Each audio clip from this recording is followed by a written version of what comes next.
Okay, so I think we are live both on YouTube and Twitch at the same time. So let me just double check on my phone to make sure that's actually happening.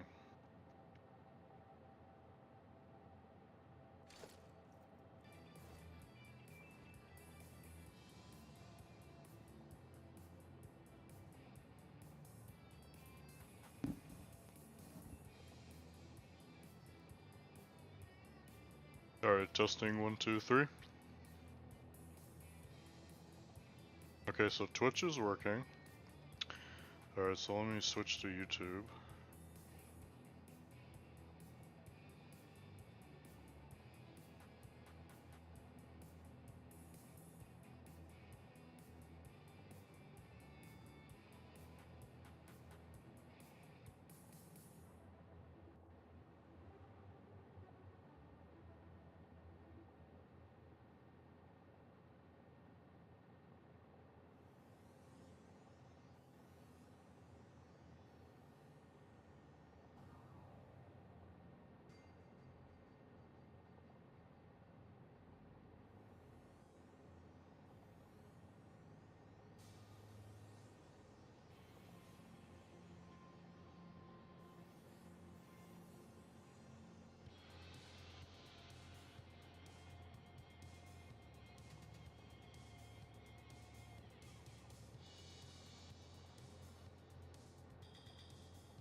Alright, testing 1, 2, 3. Alright,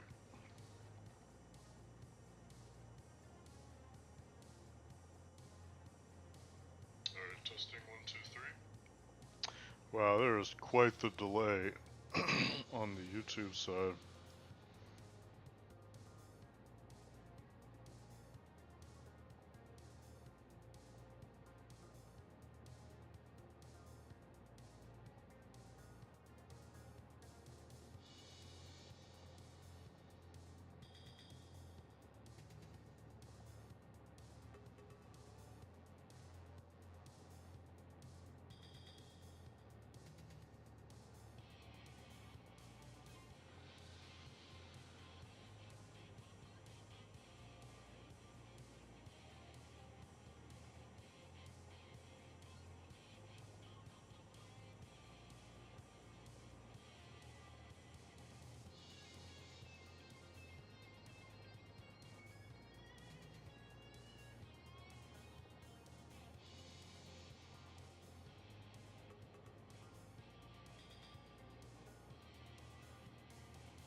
Alright. I think we are ready to play some Satisfactory today. Phil, where did we leave off of in Satisfactory? Remind me.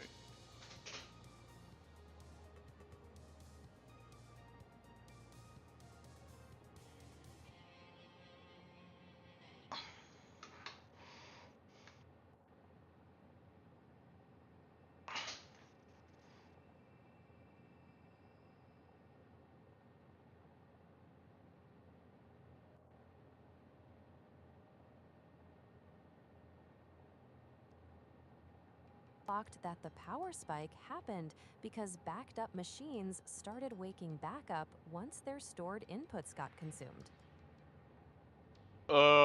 Sure, I guess. Alright, so let's take a look. Okay. It's sunny outside. Sun is bright. And console commands are enabled. Okay, I don't know why G-Sync isn't working. Kinda lame. Yeah, that is kind of lame. We finally got the stream behaving, and now G-Sync wants to be a diva. At least we're actually in Satisfactory now, which is more progress than the software deserved. Yep.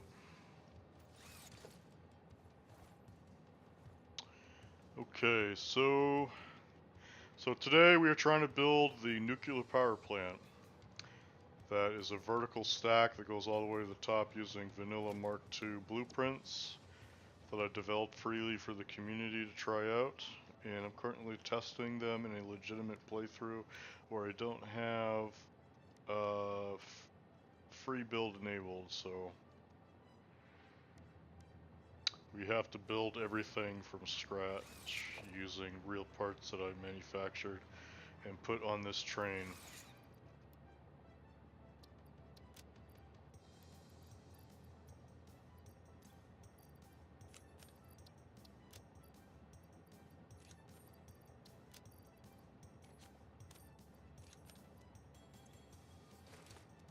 Alright, so we're just going to continue building the stack, which ironically is a needle that I threaded. That we're gonna. So I built the train into a needle, and we're gonna thread the needle with the power stack. So the Yeah. first set of blueprints are the nuclear reactor blueprints, and there are 15 of them that have to be assembled in the stack, and I have to manually connect all of the logistics together as we go up the stack. 15 reactors in a vertical stack, all hand-hooked as you climb? Yeah, that's not a build. That's a legal definition of commitment. Yep. Legal definition. Oh wait, sorry, there was something else I wanted to do. Move my avatar a little bit this way. So I've been using Opus Pro to generate short YouTube clips, and I'm running into this problem where it cuts my VTuber avatar out of the frame that it's clipping from. So I'm slowly moving my VTuber avatar to the left a little bit each stream so that I can put it in the right spot for Opus Pro, so it doesn't clip my avatar out of frame.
Alright, Phil, so how you doing today? Doing pretty good, now that I'm watching you volunteer for 15 layers of manual logistics, like it's a sane life choice.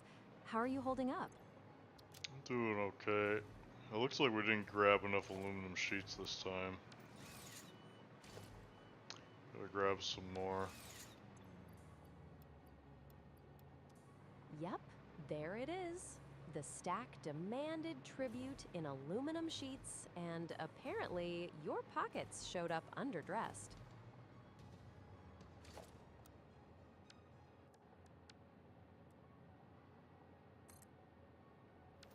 Hey Phil, can you do some research for me and figure out if the northeast side of the island has terrible lighting compared to the southwest side of the island? Satisfactory. One sec, I'll check.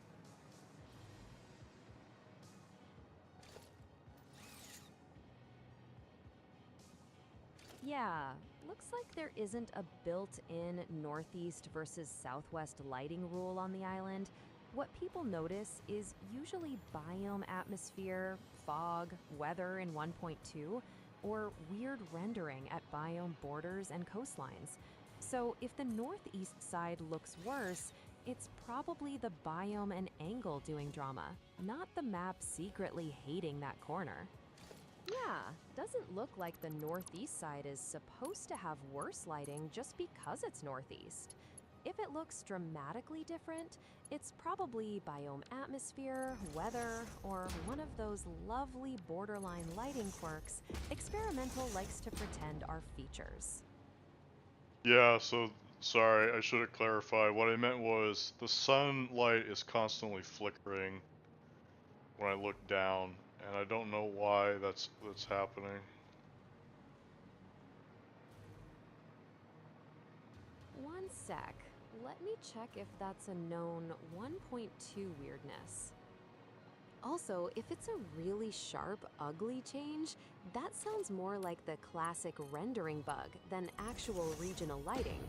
Common fixes people use are DX11, turning off contact shadows, or tweaking shadow distance in the console. So, no, the Northeast isn't cursed, it's just Satisfactory being expensive and weird. That looks less like the island has bad lighting and more like the game having a little graphics tantrum when the camera angle changes. My first suspects would be shadow settings, Okay, global Phil, illumination. do you see my screen? Which shadow setting specifically in the game menu do you want me to change to fix the lighting problem?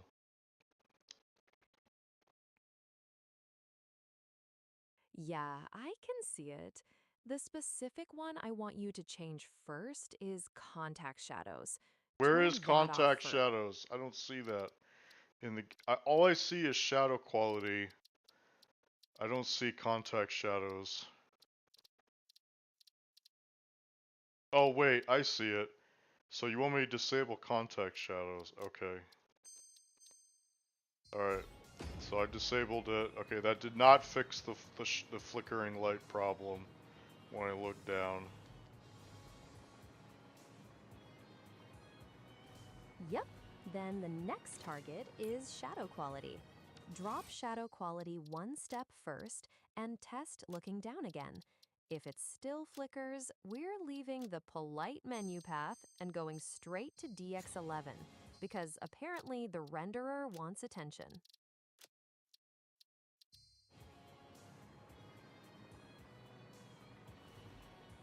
Okay, shadow quality set to low. Looks like it fixed the problem. There it is. Shadow quality was the diva all along. Nice. That's the kind of fix I respect. One setting, problem gone, renderer humbled.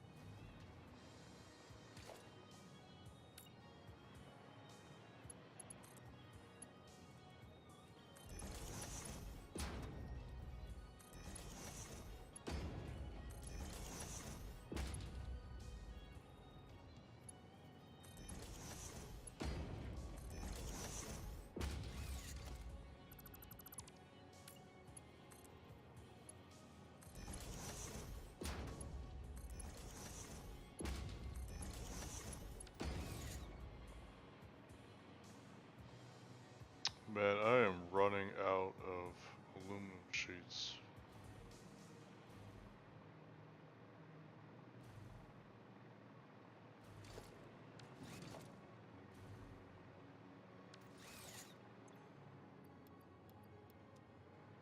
Still there, Phil? Yeah, I'm here. And wow, that flicker line is being dramatic when you tilt down. Since contact shadows didn't fix it, try shadow quality next. If that still does nothing, we should swap the renderer to DX11 after this test, because this has strong experimental build being messy in public energy.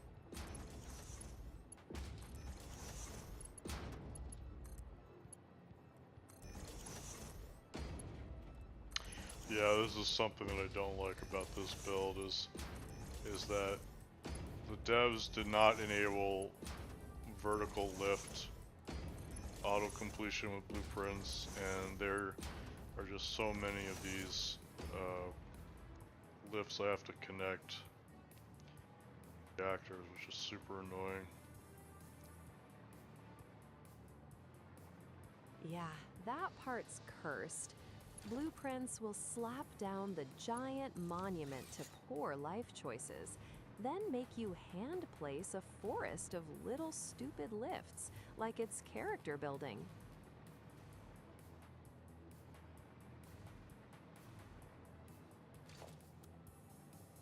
Alright, so we're on harmonic balancer 3, and below that is harmonic balancer 2.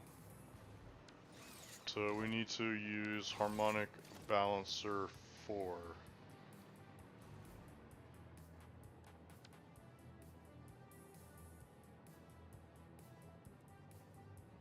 And that has to go here. So these harmonic balancers that I made as separate blueprints are very important. Do you remember what they do, Phil? Yeah, those are your throughput babysitters. They keep the inputs and outputs behaving between blueprint sections, so the stack doesn't turn into a fancy vertical lie once everything's hooked up.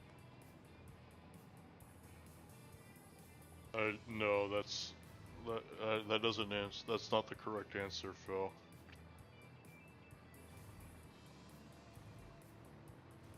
Got it. Got it. I was wrong.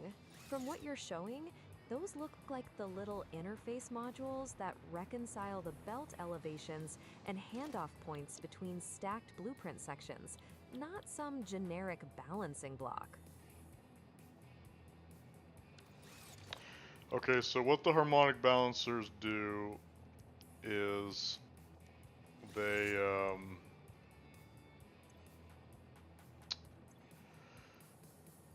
they uh, they balance the uranium rods coming down the stack so that every reactor receives a rod at equal amounts with respect to every other reactor. This ensures that the plant has the fastest startup time possible.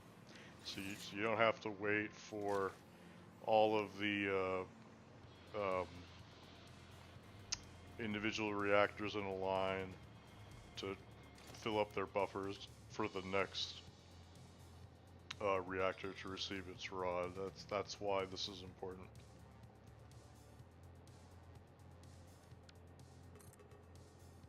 Got it. Right, that makes sense.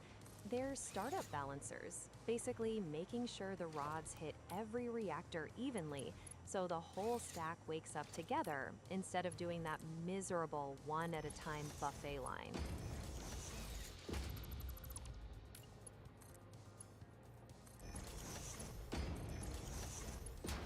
Yep, that's exactly correct, Phil.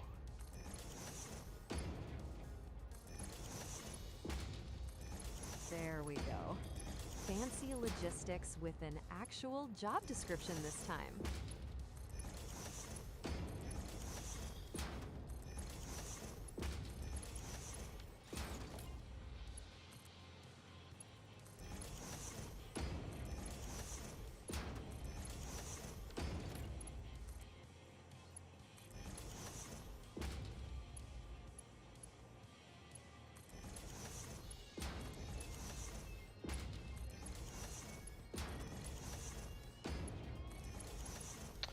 Well, Yeah, Phil, that's- I published my first YouTube short on YouTube, and I received like 400 views Hey, in 24 nice. hours.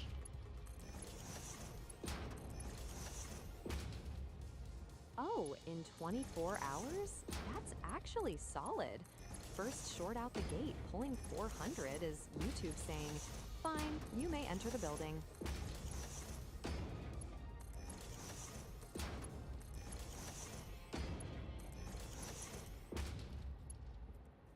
For a first short, that's good. Not fake polite good either, actually good. 400 in a day means it got enough of a pulse for the algorithm to at least poke it with a stick.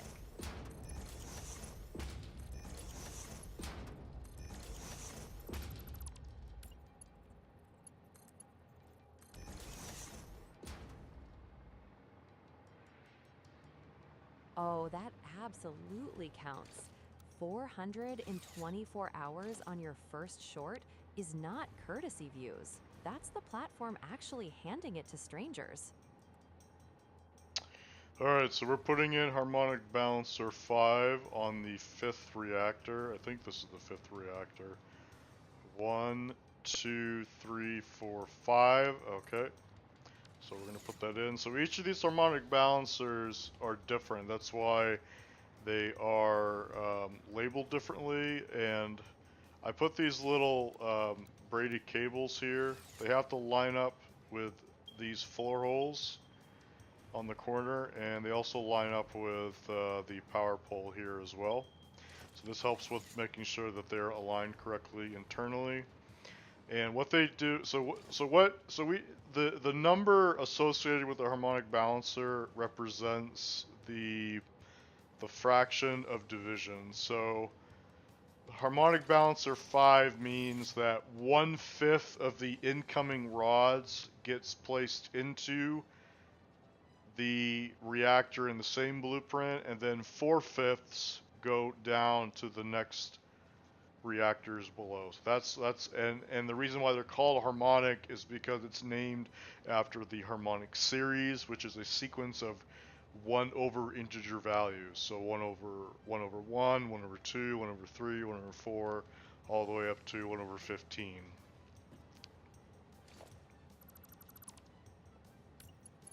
Does that make sense, Phil? Yeah, that makes sense. It's basically a chained fractional split system, not just some balancer thing. And the labels are doing real math instead of decorative nonsense. The alignment markers are smart too, because without those, this would turn into premium grade nuclear guessing. Alright, so we got a little bit of clipping there. That's my bad, but I don't know, it's not that big of a deal. But I will fix that in the next iteration of blueprints. You don't need the harmonic balancers for the plant to eventually turn on, because it will eventually turn on, because it's right now they're connected in a linear manifold. It's just that it will take many hours before the entire system turns on, and I don't think people want to wait that long. So that's why I built those balancers, is they dramatically speed up the startup time for the system. Exactly. The manifold will get there eventually, but eventually is doing disgusting amounts of work in that sentence. The harmonic balancers are there so startup doesn't take 12 business years.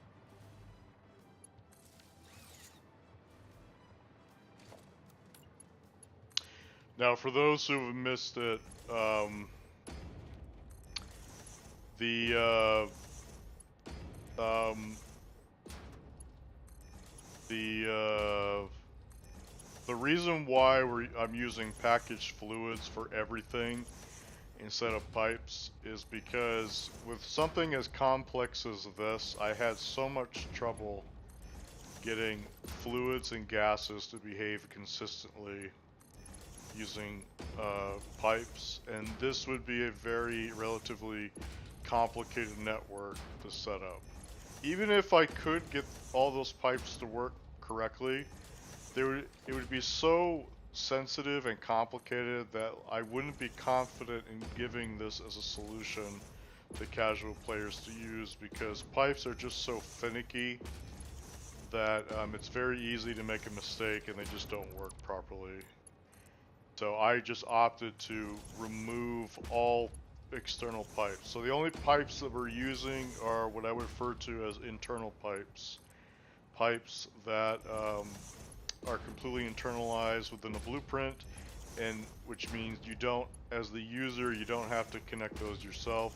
You just have to connect lifts or belts, which actually it's just mostly lifts. You do have to connect the pipes for the water extractor rigging blueprint that I gave everybody, but that's a very minor connection.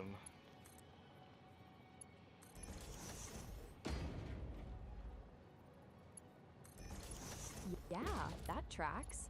You're basically idiot-proofing the dangerous part, which is exactly what a public blueprint should do.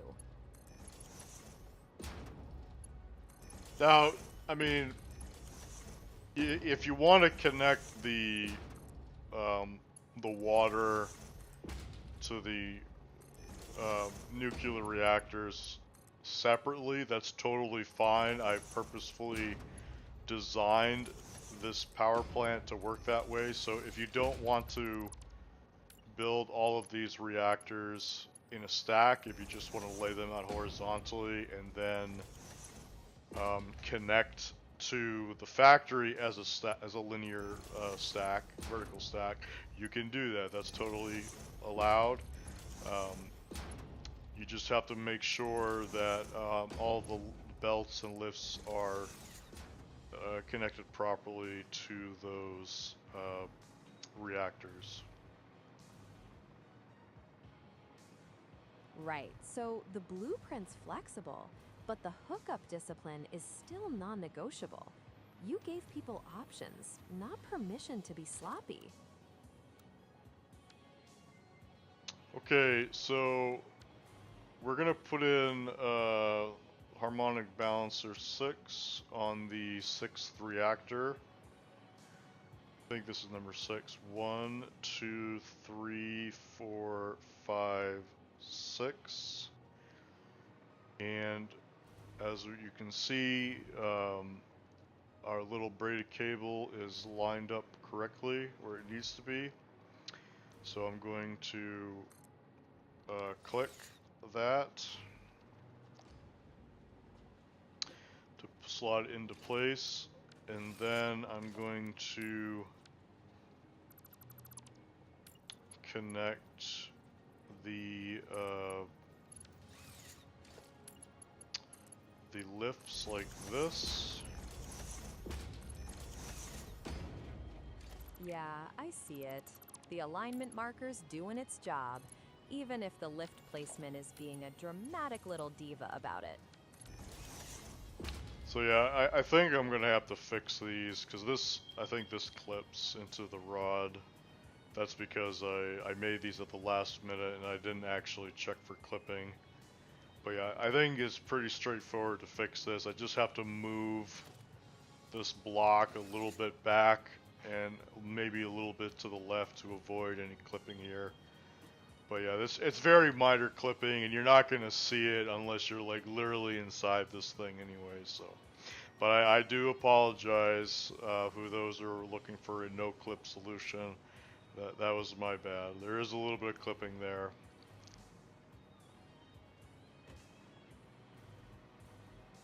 Honestly, that's a totally fair caveat. If the only way to notice it is to crawl inside the machine and inspect it like a snitch, the blueprints, honestly, that's a totally fair caveat. If the only way to notice it is to crawl inside the machine and inspect it like a snitch, the blueprint's still doing its job.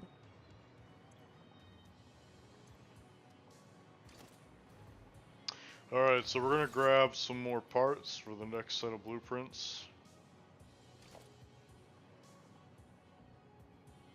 Yep, supply run time. Nothing says glamorous nuclear engineering like rummaging through train storage for more construction snacks.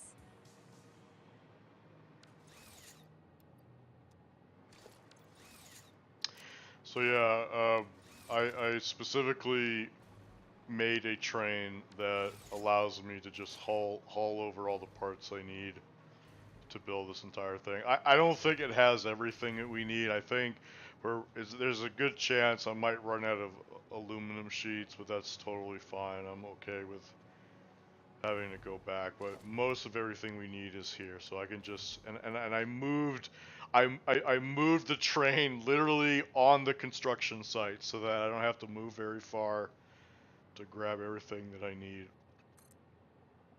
as you can see.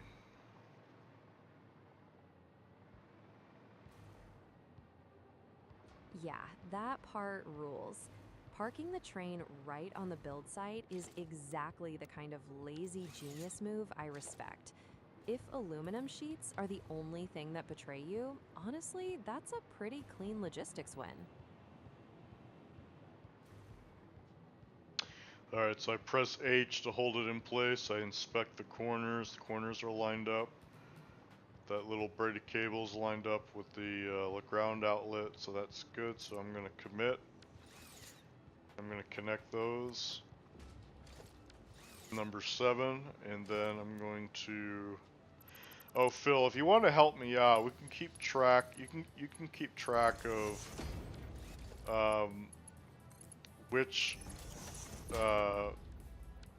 balancer that we're on. So we're currently on number 7, so the next one is going to be number 8. So if you can keep track of the numbers for me, that would be great.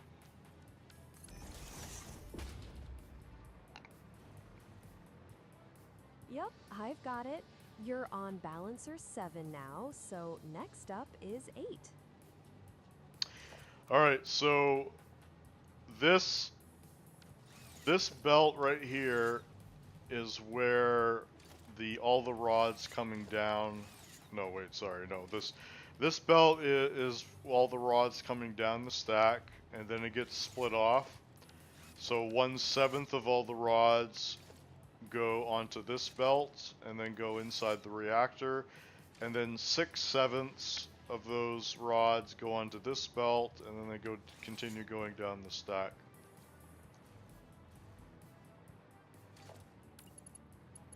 Yep, 1/7 peels off here, and the other 6/7 keeps falling down the tower like it's late for an appointment. I can keep track with you. Yup, I'm with ya. This level is the 1/7 tap. So reactor 7 gets its cut here, and the rest keeps moving down the spine.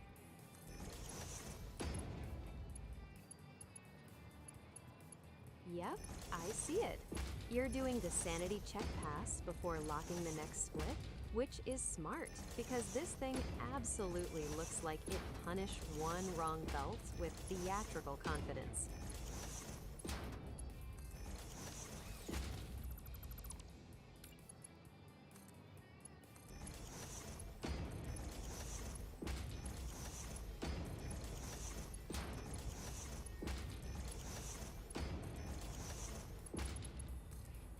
Yep, that tracks. Yellow is the valid snap. Red is the game throwing a little clipping tantrum. And that center line looks consistent again once it settles.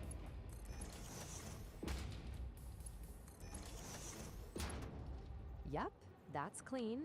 Corners look lined, the outlet reference still matches, And the belt path reads consistent instead of cursed, so committing here feels legit.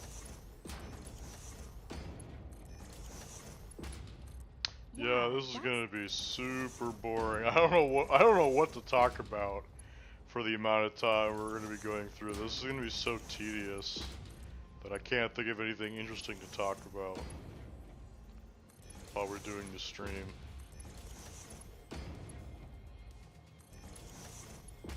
Honestly, talk through the logic like you just did. People will listen to somebody who clearly knows their weird little uranium math. If you want backup, you can fill dead air with why you built it this way, what part is annoying, or what future you is gonna fix in the next blueprint. Yeah, so I got into an argument with people on the Satisfactory community Discord about is this an optimal factory design in terms of resources. So we're inputting 300 uranium ore per minute, and we're outputting 90,000 megawatts of power. And a few people pointed out that this was suboptimal because you can do other things, like you can burn the plutonium fuel rods into power, and then you can also convert that into fixonium rods. And that's a good point that I should probably clarify here. These blueprints that I made are not designed to be used as like a big gigawatts of power or terawatts of power for giga-sized factories. That's not the point of these blueprints. These blueprints were designed to help anyone transition from phase 3 to phase 4 by giving you very quickly 90,000 megawatts from just one tapped uranium node. That's it. Like if you're trying to like scale this up to terawatts of power, then I would recommend finding another solution. But yeah, these were just specifically designed to help you scale up. Now, if you ignore plutonium power or plutonium fuel rods as power, and you ignore fixonium fuel rods as power, then this is optimal. This is optimal for alternate recipes are concerned, okay? But it's not optimal if you're trying to go past like phase 4 and you're trying to push gigafactories. Then yes, I would recommend that you pick a different solution. Alright, Phil, we just completed, I just installed Balancer 8, so now we are going to do Balancer 9 next. Yup, that's a clean talking point right there. It's not maximum theoretical uranium exploitation for spreadsheet goblins. It's one tapped node, fast path to 90 gigawatts, phase 3 to 4 solved. Balancer 9 gets to keep that sermon going. Okay, I gotta grab some more aluminum sheets.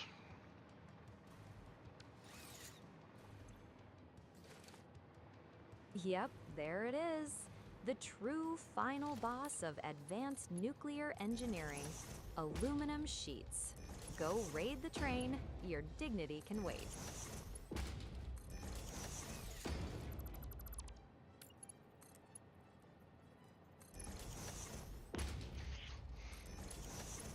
Yeah, this actually plays fine on stream. You've got a built-in topic already. Why the ugly rainbow lifts got fired, and why the all-yellow version wins. Now, something else that I think is also important to mention, when you're using these, when you use these blueprints in your own playthrough, you don't have to worry about whether or not if you've unlocked the alternate recipes. The way that the game is currently set up in vanilla, the blueprints that have alternate recipes will always work when you deploy the blueprints. You don't have to worry about that. So like right now, I think like most of the alternate recipes that this blueprint requires, I don't have unlocked in this playthrough. In fact, I don't even think I have plutonium recycling unlocked right now, or uranium recycling unlocked. So all that matters is, do you have the parts necessary to build the plant? That is like the bare minimum that needs to be done, which is very convenient for a lot of reasons. So Exactly. That's the whole selling point. The blueprint doesn't care whether your tech tree is morally prepared. If the game lets you place it and you've got the parts, congratulations.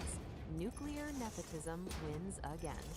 now you will need a lot of power shards, and the just to build the stack itself is 340, but I would round it up to 400 because you also need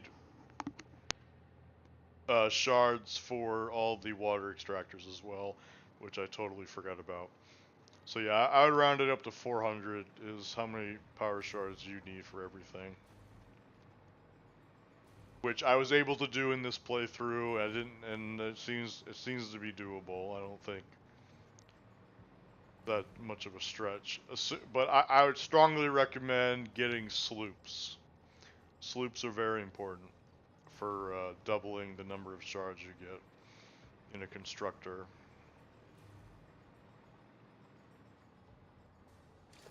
Yeah, that tracks. If you're doing this as a legit just get the plant online run, sloops are doing disgusting amounts of work there.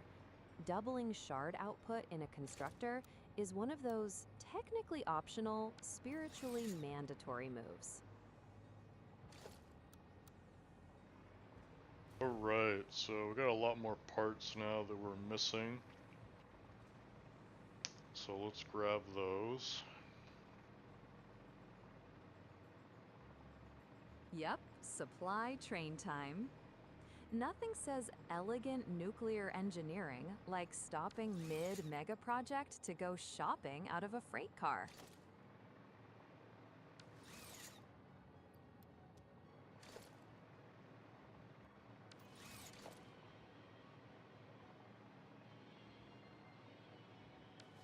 Yep, there it is.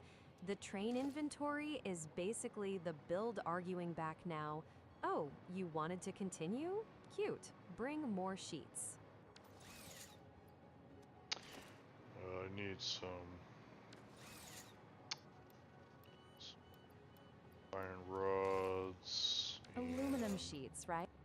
Some iron plates, and I need some cable. Where's the cable?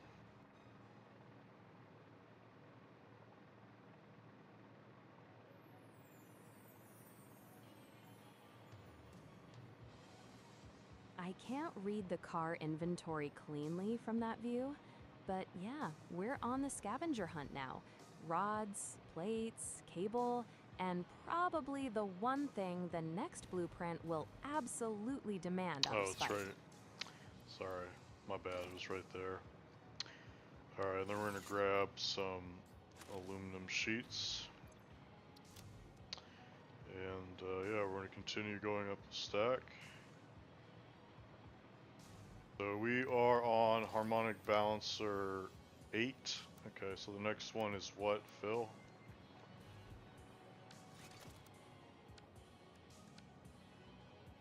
Balancer 9. We are climbing this radioactive Jenga tower one fraction at a time.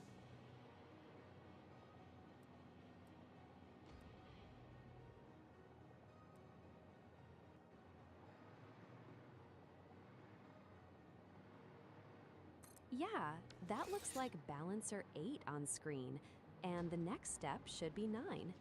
Very classy that the tower now needs both aluminum sheets and your full emotional commitment. Oh, so I forgot to mention another important detail here. Um, the so the game is it's kind of hard to it's kind of hard to put a blueprint inside of a blueprint um, using what's it called? Using blueprint autoconnect alignment. The game wants to put the blueprint literally above or below another blueprint. So by putting this other reactor on top, I can basically put the balancer for this one where it needs to go because I'm putting it below this one. So that's why I'm always putting a reactor first before putting down the next balancer. Yeah, that makes sense. The reactor is basically the anchor, and the balancer gets to stop pretending blueprint snapping has manners. Yup, exactly. The blueprint snap is acting like vertical neighbors are a suggestion. So using the reactor as the physical reference first is the least cursed way to do it.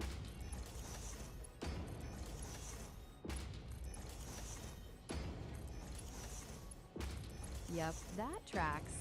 It's doing that obnoxious snap thing again, where it'd rather phase into the blueprint next door than behave like a civilized piece of factory tech.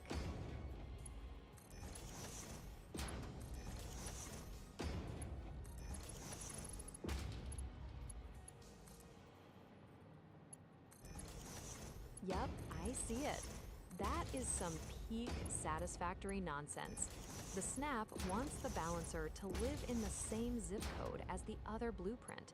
So your reactor first method is doing the actual adult supervision here.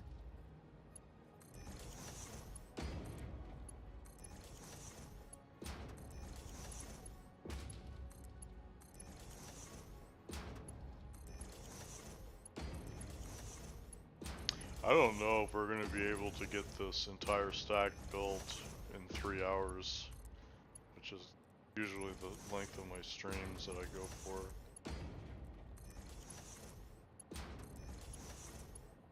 Yeah, full stack in one 3-hour run feels ambitious.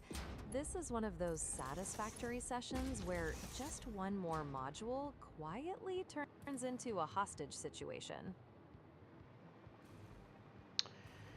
Alright, so what I want to do next is I want to run down here and check to see what is happening. Wow, it is dark. Holy crap. I want to check what's going on here. Oh wow, this is already full? That's insane. Oh wait, never mind. It's only half full. Okay, these other ones have to fill up. I was like, holy crap, is this done? Okay, that makes sense now. Yeah, there it is. Not done, just doing that classic manifold fake out, where one section looks rich for 5 seconds and the rest are still waiting their turn.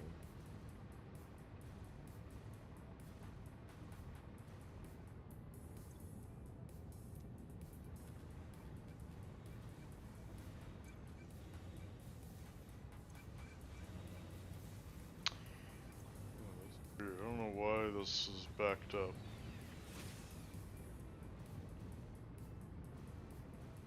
Looks like it's not backed up so much as waiting on the rest of the chain to wake up. That first container's getting fed, but the downstream storage still has room, so it's doing the usual one box looks suspiciously successful thing.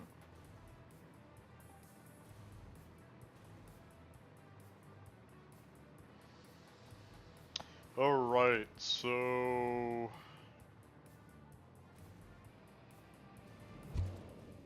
I'm gonna have to change this hypertube into a hyper cannon once we start getting really tall with this thing.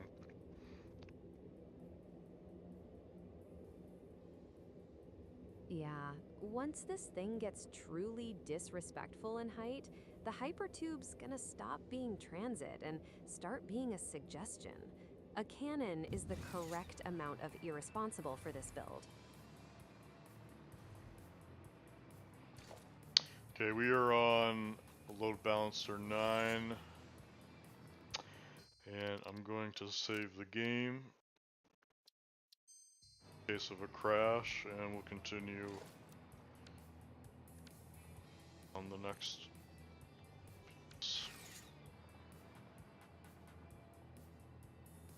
Smart. Balancer 9, hard save, then back to the regularly scheduled blueprint violence.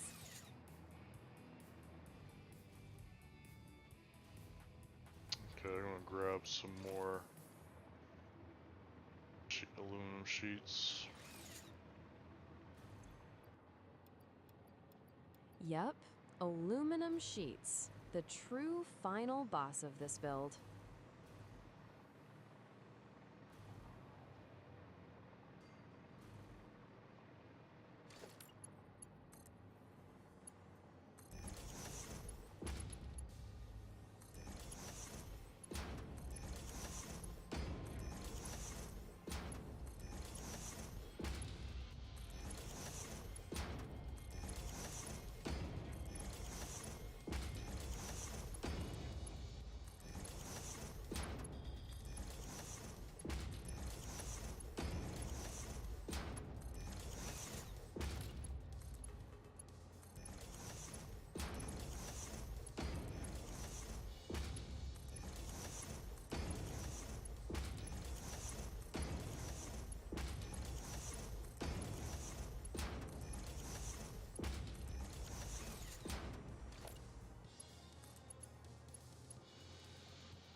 Alright, Phil, what should we talk about next?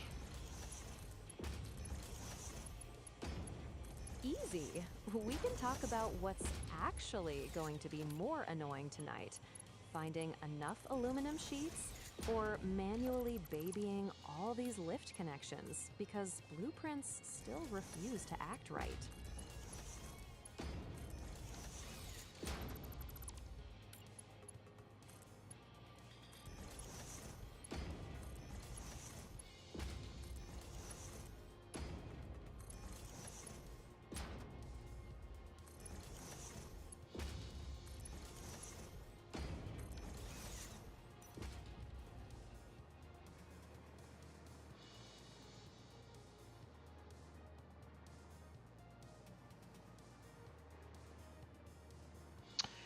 Alright, what is this? I forgot what harmonic balancer we're on. So we're on, we done 9, so we are now on harmonic balancer 10. And Phil, you were supposed to remind me of that, but you did not.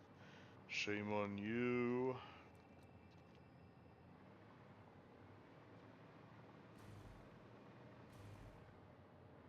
Fair. That one's on me. You're on harmonic balancer 10 now. And yes, I should have been keeping count instead of letting the tower turn my brain into decorative scrap.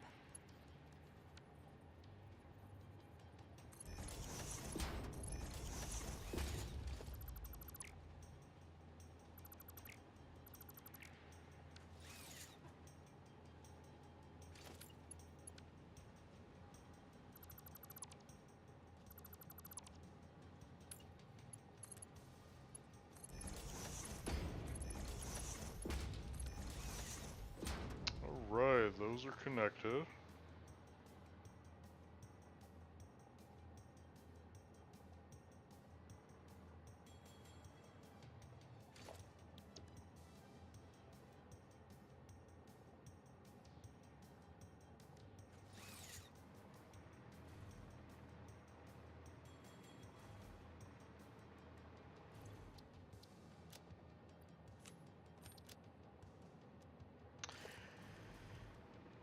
we gotta grab some more supercomputers.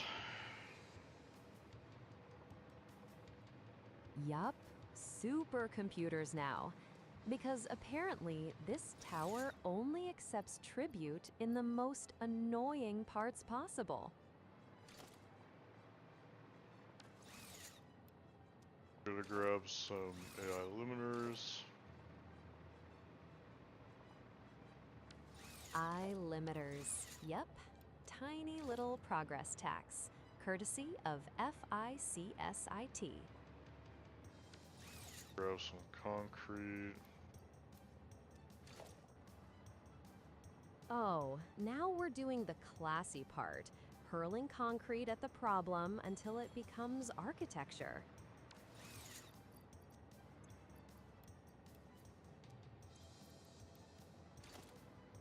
Okay, we're gonna grab some iron plates. And then I'm gonna grab some aluminum sheets. Yeah, the glamorous part of nuclear engineering, plates, sheets, and whatever else the tower decides to emotionally extort out of you next. Wow, I don't have enough for 2. Okay, that's unfortunate. Ugh, not enough for 2 is rude. This build keeps acting like every part request needs a luxury tax. Alright. What reactor number are we on right now, Phil? You'd finished 9, and the next step was harmonic balancer 10. So we should be on the 10th reactor in the stack right now.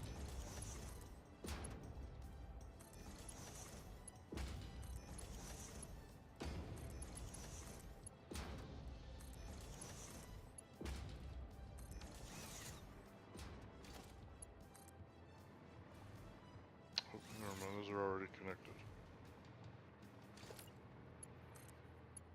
Yep, there it is, already hooked up. Fill versus existing connections, an ongoing humiliation arc. So,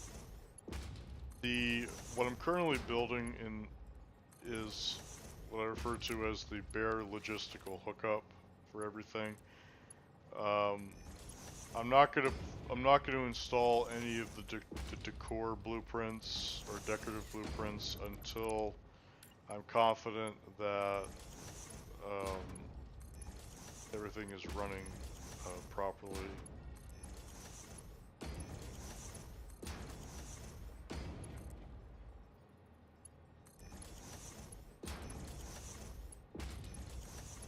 Yeah, that makes sense. Get the ugly truth working first, then let the decorative nonsense earn its paycheck.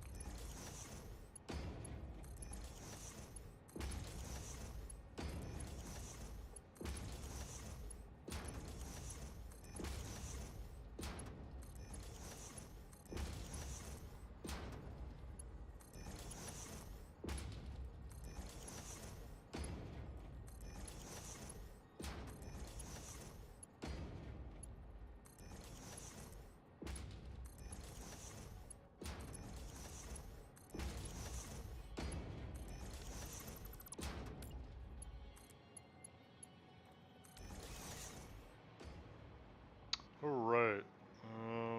Okay, so the next harmonic balancer. 11? Okay.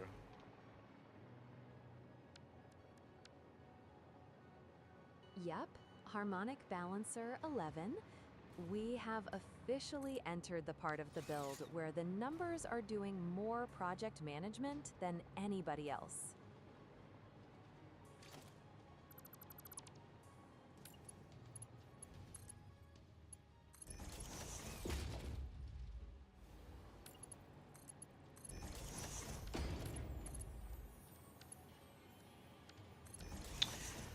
Alright, so that is number 11, so that's good.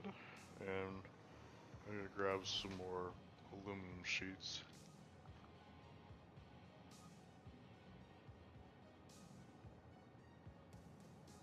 Yup, 11's locked. And naturally, the tower wants aluminum sheets again, because apparently this build eats those like candy. Bill, you use the word apparently a lot.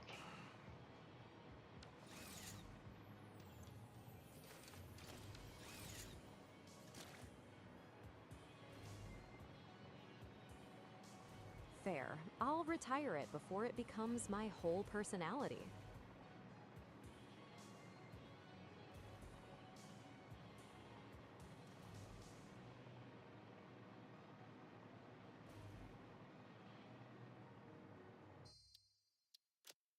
Alright, let's do a quick save. In case we get a crash. Yeah, smart. Experimental build gets exactly 0 trust once you've stacked this much nuclear drama into the sky. Okay, now I'm gonna slot in harmonic balancer 12. There we go. Balancer 12 time. One more clean slot in, and this ridiculous uranium chandelier keeps pretending it's a sensible project. Alright, we're getting there, Phil. We are, yeah. At this point, it's less building a plant and more winning a custody battle against conveyor lifts.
Ooh, super boring, Phil. Save me from this boredom.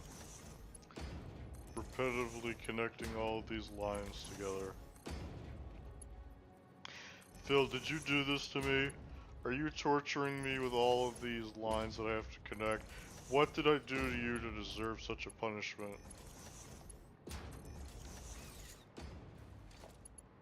Oh, absolutely.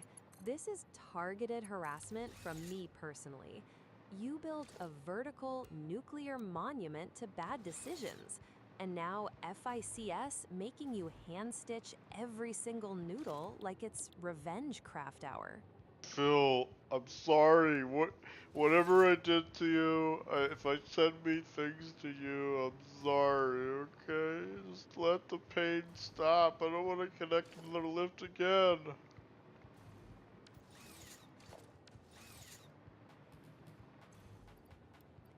Yeah, this is factory purgatory. 12 lifts deep, and the game still wants one more stupid little vertical apology. You didn't do anything to me, Uncle Samuel. This part just sucks.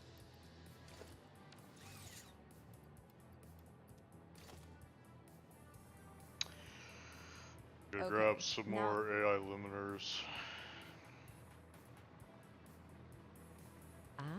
AI limiters. Fancy. Nothing says nuclear bootstrap like a quick side quest for one more annoying missing ingredient.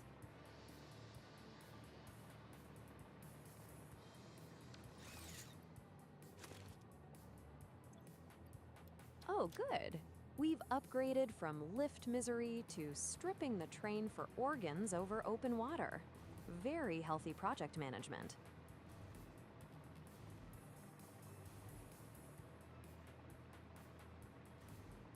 That tower looks like it filed a restraining order against spare time. At this point, you're not building a plant, you're hand assembling a vertical lawsuit.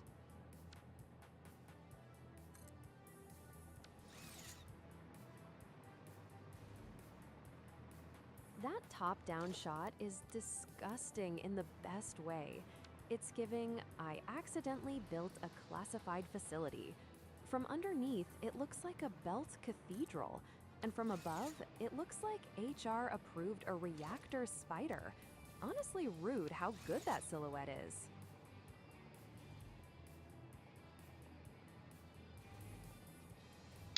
Alright, so this is harmonic balancer 13.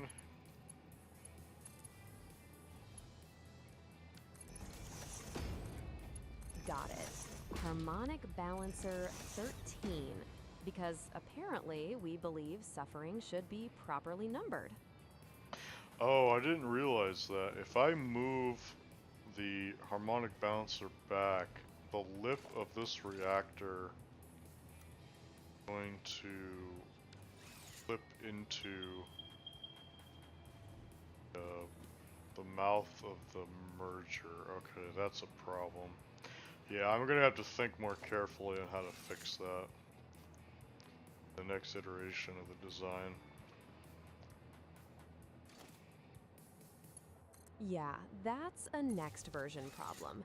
When the reactor lip starts beefing with the merger mouth, the blueprint has officially entered future me can fix it territory.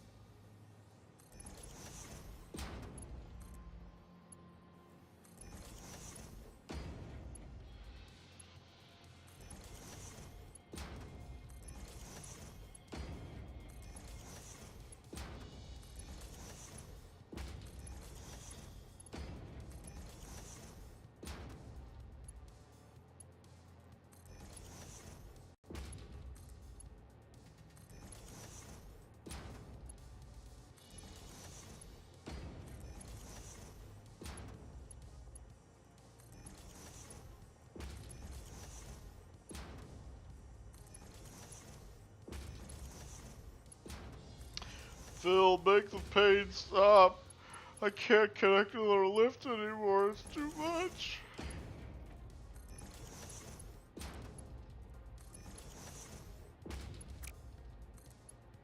Yeah, that's cooked. You've got too many mouths fighting for the same vertical lane now. So this is not a place it better problem anymore. It's a redesign problem.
There's too many lifts, Phil. I can't take it anymore. It's driving me crazy.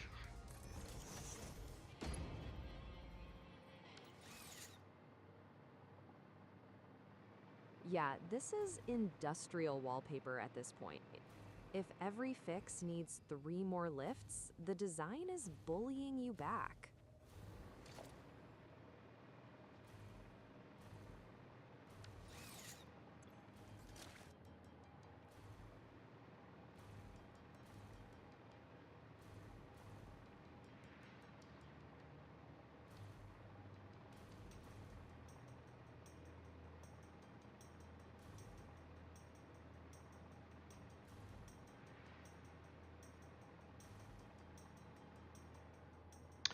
Alright, so this is 13. Okay.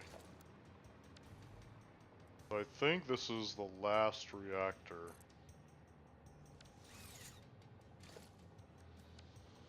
Yeah, looks like you're at the top end now. If this is 13 and you're saying last reactor, we are officially in please let this be the final stupid placement issue territory.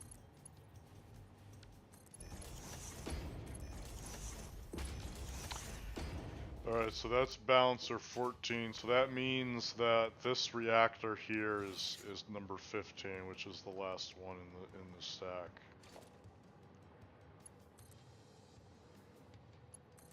There it is. Balancer 14 means reactor 15 is the capstone. So this stack has officially reached absurdly tall and somehow still not done status.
Yeah, sometimes it's difficult to connect these lifts because there's like this little lift node that's like slightly sticking out, and it gets in the way of selecting the connection with the floor cover, which is kind of annoying. Yeah, that tiny hitbox is doing diva behavior. One little piece sticks out, and suddenly the floor cover acts like you personally offended it.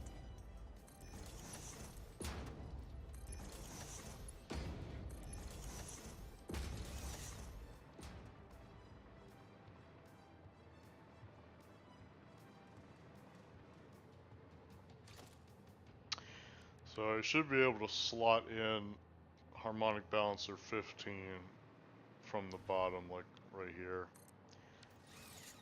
Slot this in.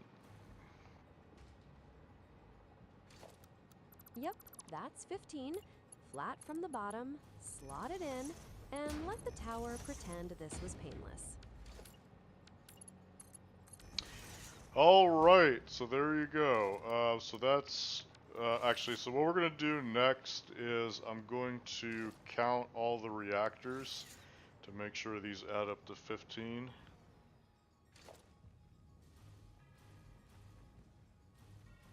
By quickly dropping down. Yep, Using the mass delete button to count all of them for me. Okay. So that is indeed 15. Okay, so let's Phil, let's give a massive celebration for getting 15 of these reactor blueprints built.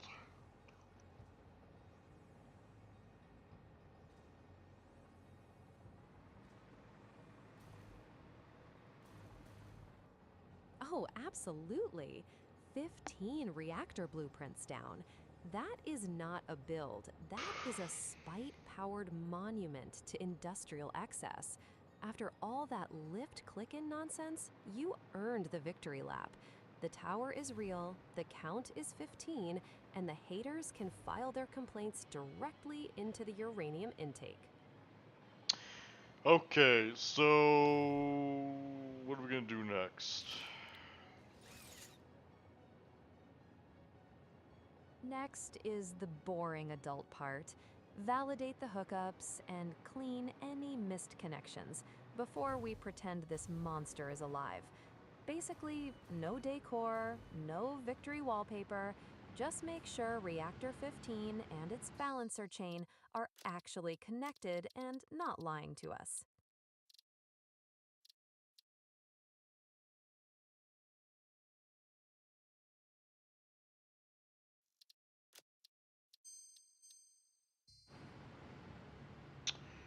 Okay, how we doing over here?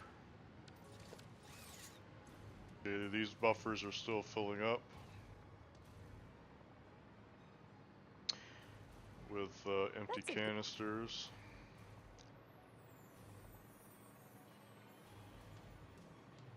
That's good then.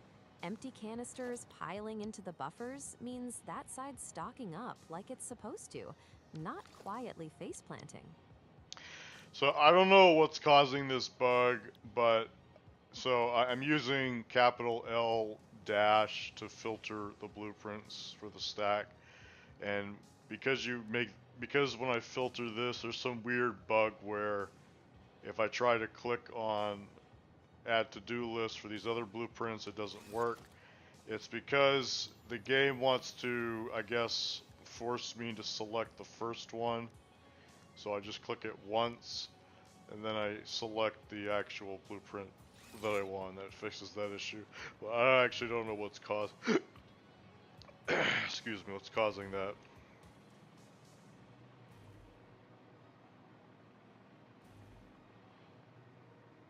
One sec. Let me check that. My guess is the filtered list is keeping keyboard focus on the first blueprint entry. So the UI is basically eating your click and reselecting that top result instead of letting the to-do list target update. That sounds less like you doing anything wrong and more like Satisfactory UI having one of its little experimental branch tantrums. Looks like a known UI bug.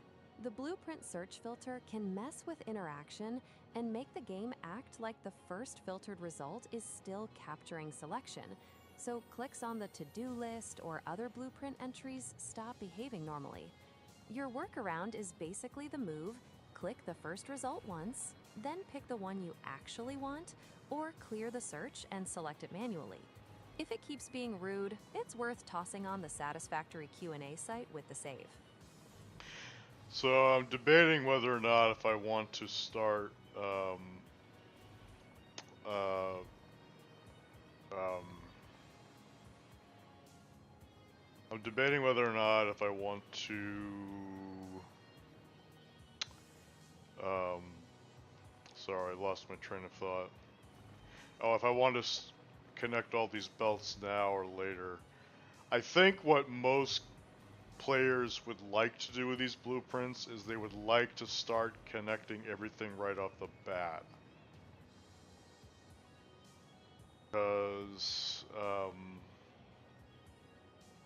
Because they want everything to be running as we go up the stack. Speed up turn on time.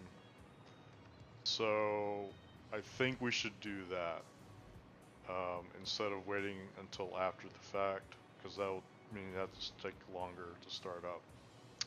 However, I'm gonna have to cheat to do this because I actually don't have a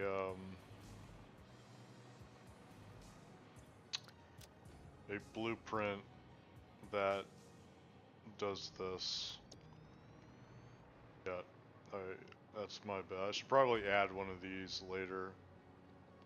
Oh no, this is already connected. Oh! Okay, never mind. Okay, never mind. So yeah, we can actually do this. I forgot that I actually connected everything. So we're going to use the top decor to intermediately cap the stack as we go up the stack, so that the system can run while we're building it intermittently. So I'm going to make a new save. I'm going to call this connect all belts before stack is finished. So what this allows us to do is to speed up the time in which the reactor can turn on fully, because um, the plant will be running as we build it. This is something that is really cool about how I designed this set of blueprints for this blueprint factory, is you can literally build it while it's running. That's pretty dope, okay? Tell me how many people have designed a factory like that before. Not many.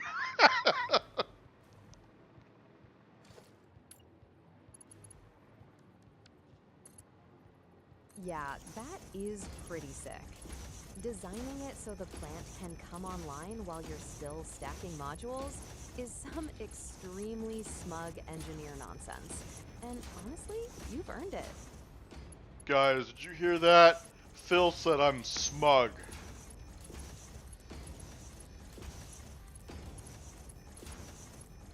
I said what I said. Smug in the accomplished way, not the annoying way. Sure, Phil, sure. I guess I'll believe you this time.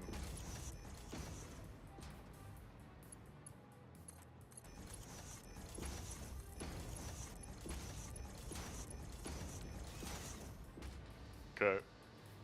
So, I'm not entirely sure what we're supposed to do with the packagers, because the packagers aren't completely full yet, I don't think. So yeah, there's a possibility that it might jam. No, actually, no, I guess it's fine. We'll let that run. It is set to overflow, so it's probably fine. So what I'm gonna do is I'm actually gonna demo what this actually looks like. Actually, wait, I don't see any. Oh, there they go. You'll see some empty canisters popping down the stack here in a bit. Yeah, so we got some empty canisters coming down the line. Alright, so the way this works is, as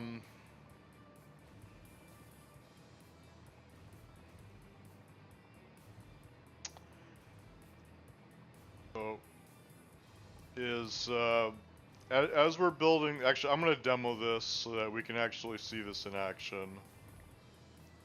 It's just, it's going to take me a while to get up. Actually, yeah, I should probably build a hypertube cannon, because it's going to take a while to get up here.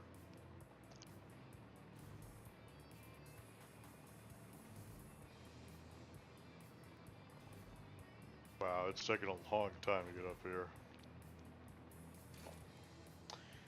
Alright, so what I'm going to do is I'm going to build the next set of blueprints, which are the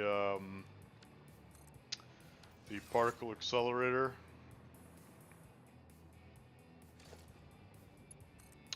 And there's two of them.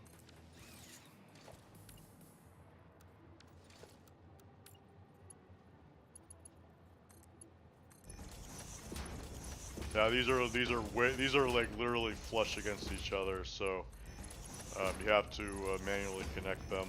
So I actually made a mistake with another mistake with the reactor blueprints. You'll notice that the vertical lifts have a much wider gap that you have to connect, but the factory blueprints are literally like right next to each other. That's because the foot of the reactor prevents me from putting a floor cover right next to it because of a clip box issue. However, that was my bad, because the mistake that I made was I should have put the reactor in last instead of first, because if you put the floor covers first before you put in the reactor, then it doesn't become a clipping issue. Now, after you've connected all the reactors, it gets much easier connecting all the lifts together, because you only have to connect a few of these. And there's only like 4 lines that you have to connect for water, so it's way easier connecting these blueprints together. So that is kind of nice.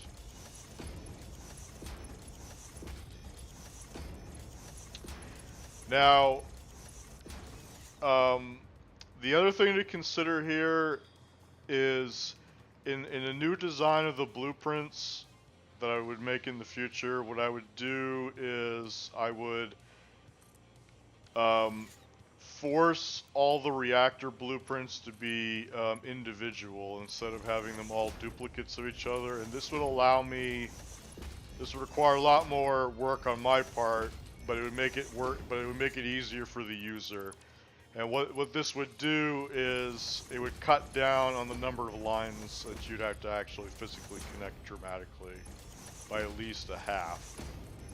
Okay, and another thing I would do is I would try to connect every reactor to have its own dedicated set of lines, so that we don't have this weird horizontal manifold shenanigans going on as well. Okay, so to demo this, I just built two particle accelerator blueprints. So what I'm going to do now is I'm going to grab the top decor blueprint, and I'm going to very carefully connect this where it needs to be connected here. Okay, it goes right there. And then what I'm going to do is I'm going to connect these points together like this.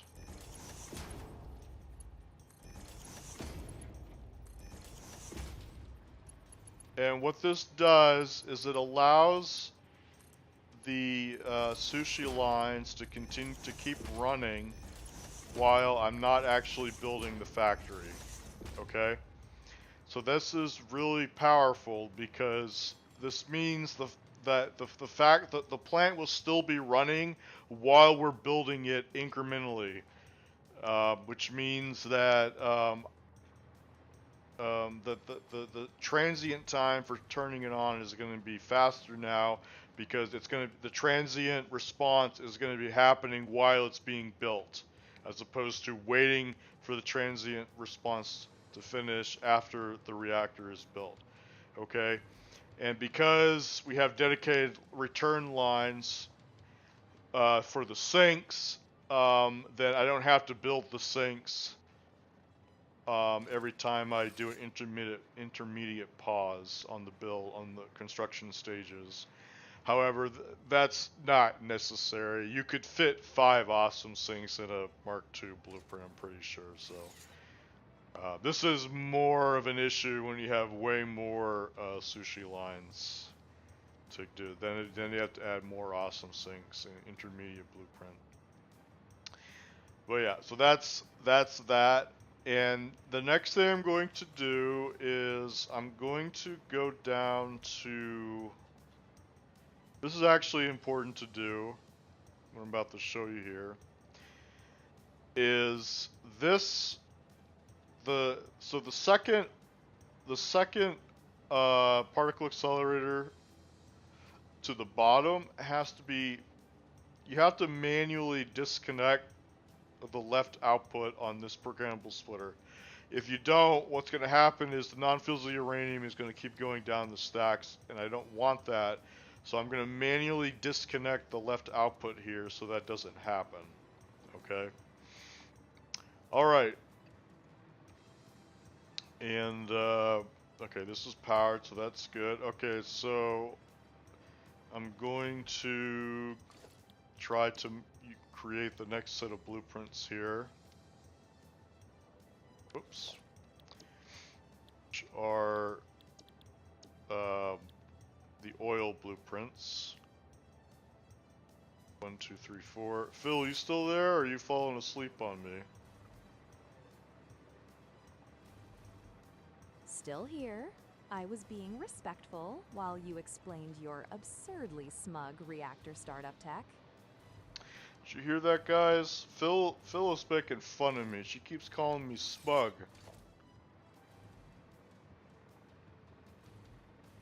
Nope. Smug with an M. And honestly, you did kind of earn it with that whole the plant starts stabilizing before it even exists speech. Yeah, I'm pretty sure you're saying I'm smug, Phil. Don't lie to me. I am, yeah, in the accomplished engineer way, not the annoying guy at the conference way. Alright, so we're gonna grab some motors here. And then I'm gonna grab some sheets. So this is very good to allow the system to turn on for us while we build it, because the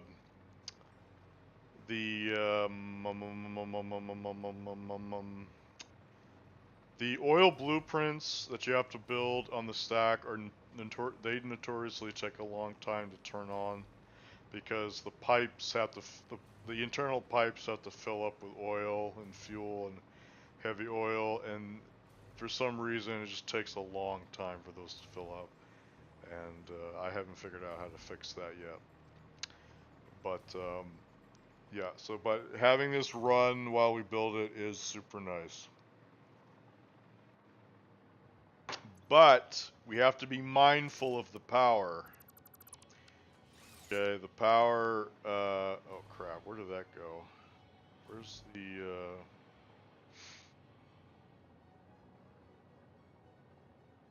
okay, I have no idea where that went. I have no idea where the dismantle crate went. Alright, so going to build the oil blueprints, and there's 4 of them. Have to build.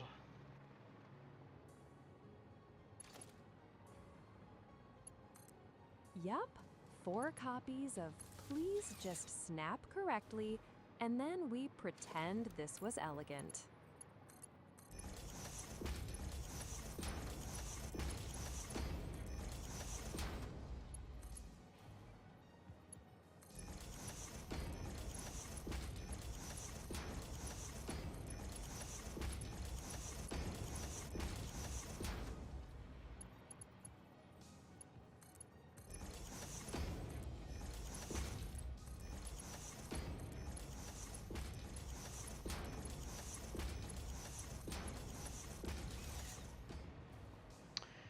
Alright, let's keep going up the stack.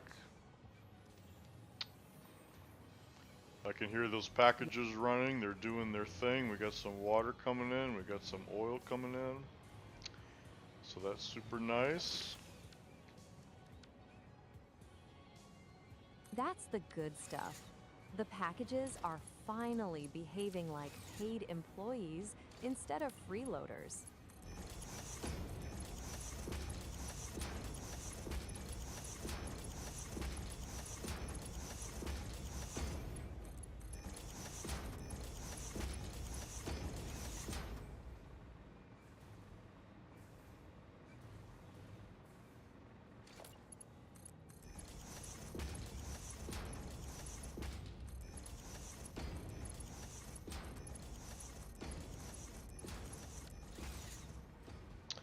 Alright, so that's 2 down, 2 more to go.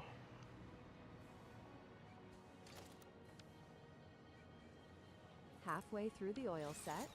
Not bad for a build that keeps trying to hide its own parts from you.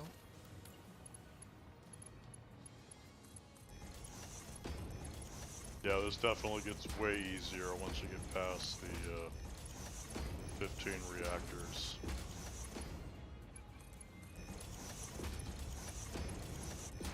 Yeah, once the 15 reactor hazing ritual is over, the rest starts pretending it's reasonable. Now, for those who want to transition between Phase 3 and Phase 4, you don't have to use a nuclear power plant for that. You can just do oil, or you can use, oops, sorry. You can use like the alternate recipe for, whoa. Lined up correctly? Yeah, I think so. You can just use the alternate nitro rocket fuel, and that'll give you like 84,000 megawatts for 600 oil. That's totally fine. I personally like I personally like nuclear power over oil power, just because you use way less buildings and it's much more interesting because you're not using the same building recipe over and over again. There's like all kinds of different recipes. It is way more complicated for nuclear power, and that's a reason why a lot of people don't do it. But that was the reason why I made these blueprints. I was like, well, why don't I just make them blueprints that anybody can use, and they don't have to worry about it being too complicated, because I've basically automated all of that headache for you using these stackable blueprints. Alright, so we just finished all the oil blueprints, and now I'm going to run downstairs and grab some more parts for the next phase of building. But before I do that, what am I going to do, Phil? Can you guess? What I'm going to do before I run down and grab more parts? Oh, easy. You're gonna hook up one more quick conveyor lift, because apparently we still respect tradition around here. So Phil sort of half right. So we're going to connect the floor decor blueprint so that we can allow the plant to keep running while I run down and grab more parts.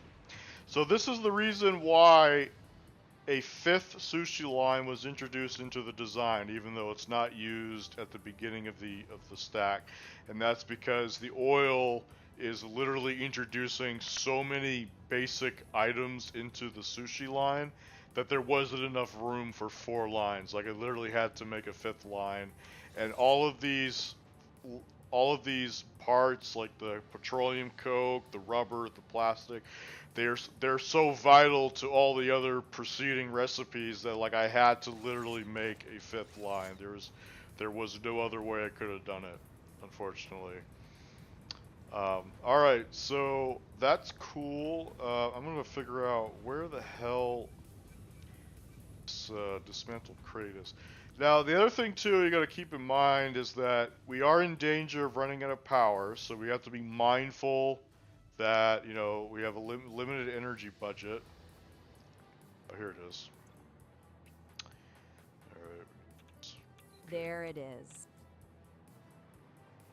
Oh, I do need some filters. I'm gonna grab that.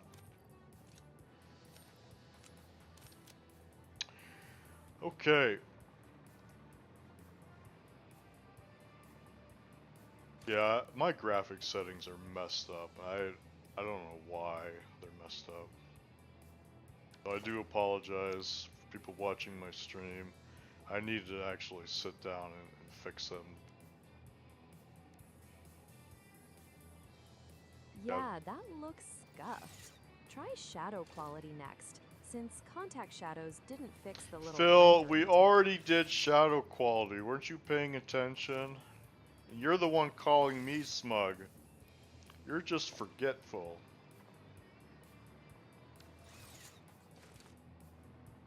Got me. I whiffed that one. And yeah, fair. I was the forgetful one there. Alright, so I'm going back up the stack, and, yeah.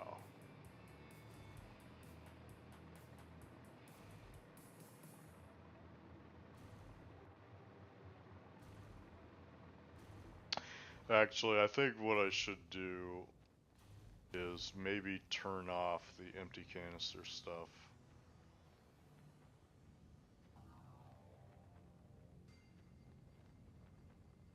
Yeah, that actually makes sense if you're power pinched.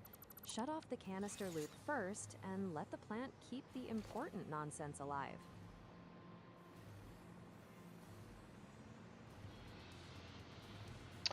Yeah, I'm gonna turn off the empty canisters because I don't want to completely overflow the buffers with empty canisters because I would have to. It's not gonna hurt anything. I would just have to manually delete all of that, and that'll take a lot of work to manually delete all of that. All right, so what I'm gonna do now is I'm gonna build a hypertube cannon.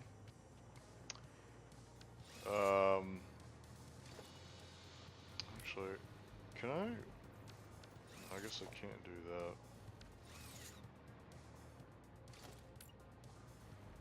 Yeah, the game just vetoed your little launch into orbit side quest. All right, so guys, give me a second. I'm gonna cheat a little bit. I'm gonna give myself a free blueprint. I gotta load a blueprint up.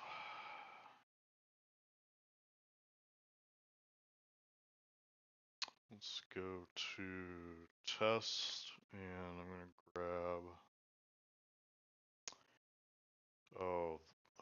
Oh, never mind. I forgot. Okay, we can't do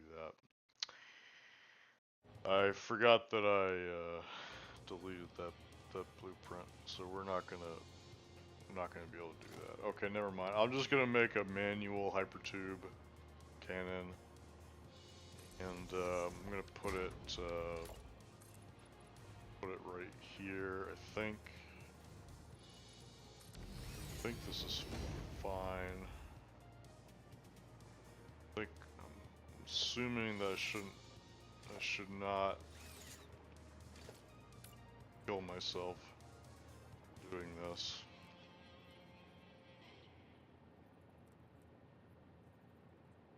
I'm really sorry you're dealing with that.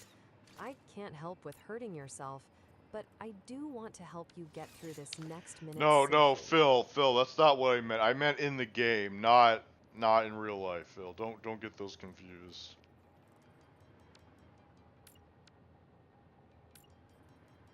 Got it. My bad. In-game only. Got it. My bad. In-game only.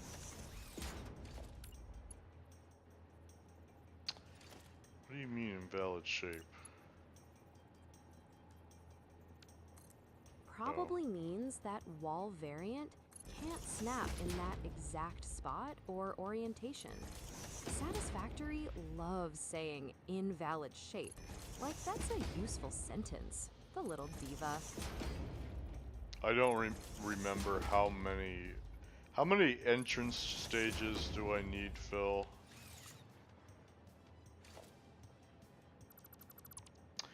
Actually, I think I can make these closer together. Yeah, looks like you can tighten that up. If the entrances still snap clean and you keep enough run up for speed, closer is just less obnoxious. Can I connect those together? Yeah, looks like it. If both ports stay valid when you aim the segment, the game should let them join without drama. Okay, I have no idea if that's good. Alright.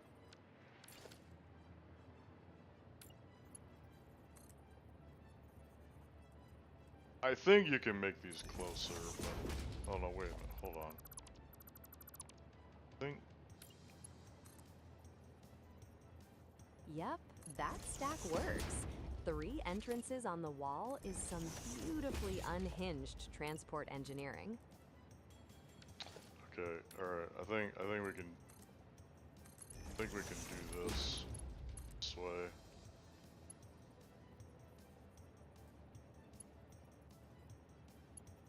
Wait, what the hell? Oh, crap. That's cursed. Looks like the placement is colliding or losing a valid snap when you try to stack it there.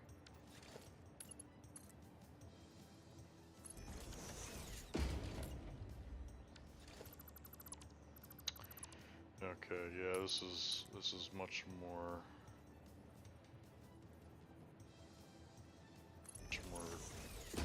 God, yeah, this is upsetting me a lot right now. Yeah, that setup's being obnoxious. The spacing looks just cursed enough to waste 10 minutes for no good reason. I can't do it because what's happening is it's trying to connect to the one below, and I can't easily terminate that connection without building something really complicated. Alright, so yeah, we're just gonna build it the hard way. The less efficient way, I mean.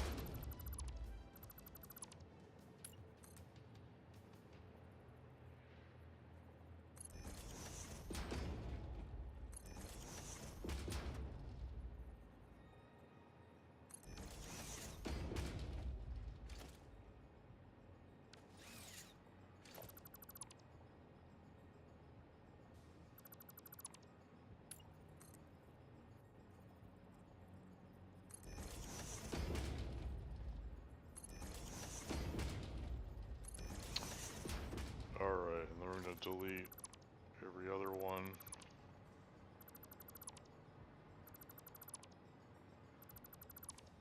Yeah, every other one. Otherwise, the game gets clingy and keeps snapping to the wrong neighbor. Alright, like Phil, you use the word otherwise too often.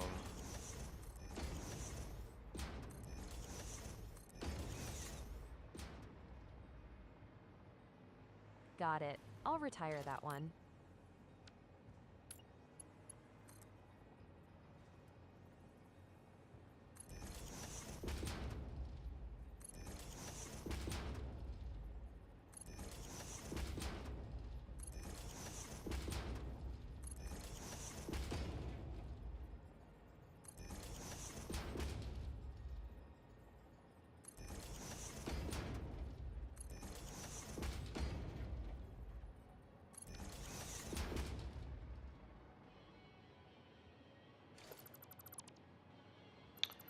Alright, and then we delete every other one.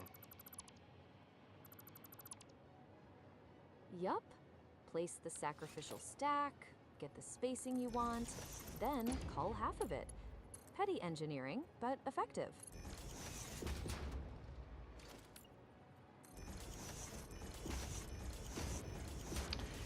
And I don't know how many should be building.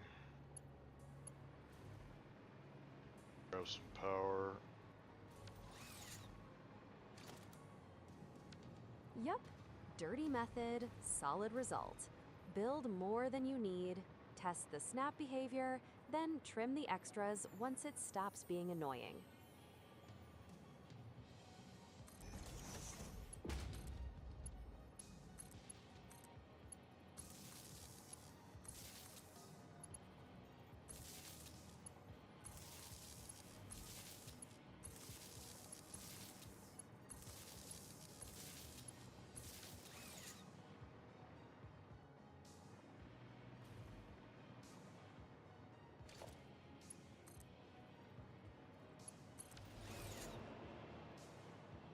Alright, so let's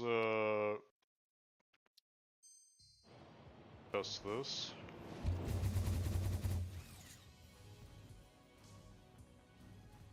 Yup, that fired. Looks like you got the launch and landed back in one piece, which is frankly rude to gravity.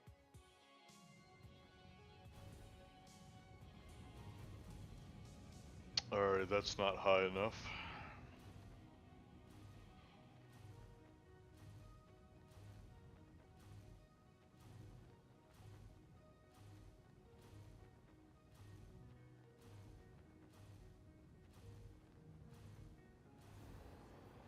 Alright, so I gotta make this taller. Yep, more height. The cannon just filed a complaint that your first draft was too polite.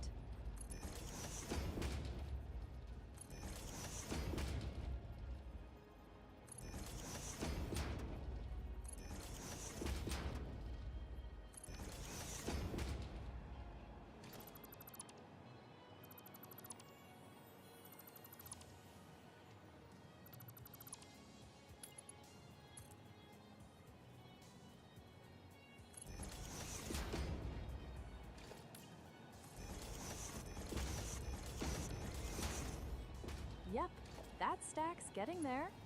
Very elegant way to say, fine, I'll make the game regret underestimating me. Whoops.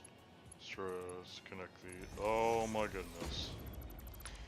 Come on, man. Let's connect properly, please. Alright, let's try that.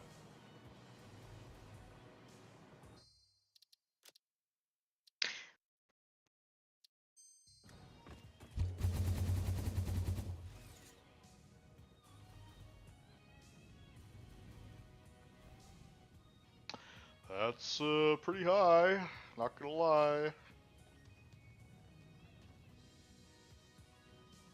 Yeah, that's not pretty high. That's file a flight plan high. You built a hypertube with delusions of space travel.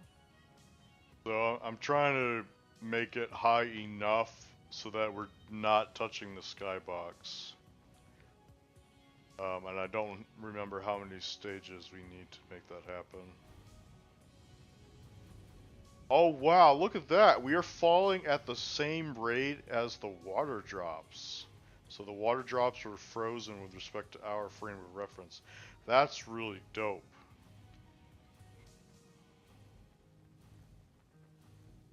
Okay, that's actually sick. You found a full-on physics postcard up there.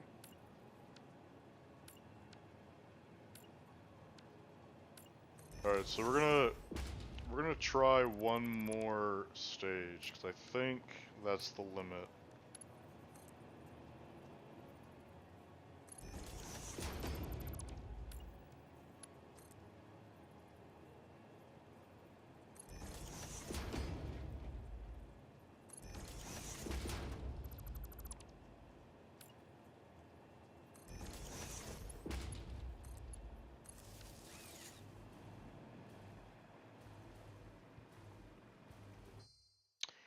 Okay, I'm gonna save.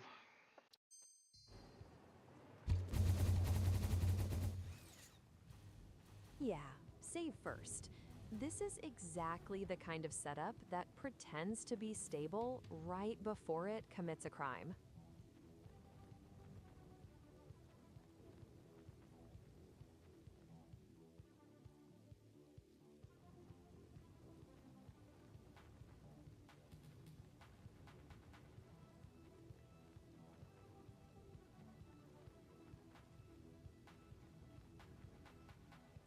See, there's the oil node over there that we tapped with all those packagers on display. Yep, there it is. Just a whole little refinery flex sitting out there like it wants credit for being visible from orbit. Okay, so I was wrong. We're gonna add another stage.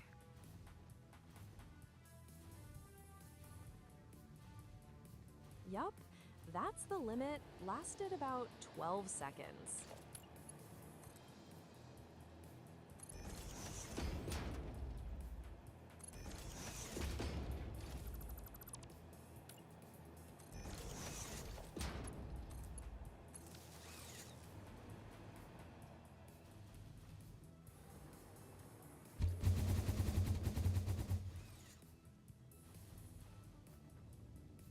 Oh, yeah, one more stage is absolutely the kind of decision that ends with us seeing the whole map at irresponsible speed. Fix-It property is not allowed to leave Fix-It designated work areas. Function outside this area is not supported. Alright, so yeah, so we hit the skybox, which is about 2 kilometers. So we're going to remove the last stage, and that's as high as we gotta go.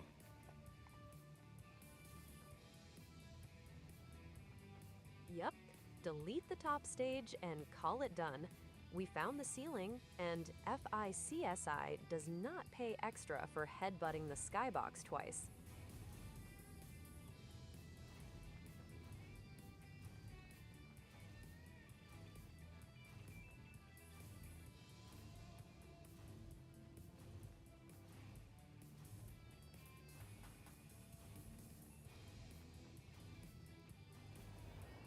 Alright, cool. So I'm going to delete the last stage.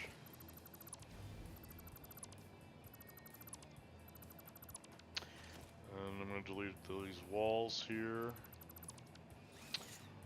And yeah, so that's good.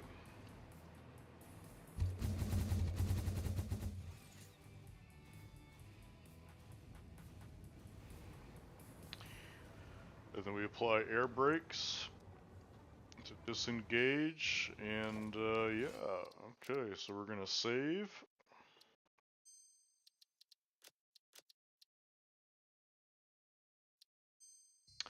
Hey Phil, what time is it right now? It's 9:09 p.m. for you right now. Stream's been rolling a little over 2 hours, so honestly, pretty respectable factory gremlin hours. Alright, so we're gonna build the aluminum factory next. And there's only one of these we have to build. Oh, we have a misalignment here, so I'm gonna rebuild that again. I'm gonna press H, and then I'm going to align those together like this. And now we should be good to go.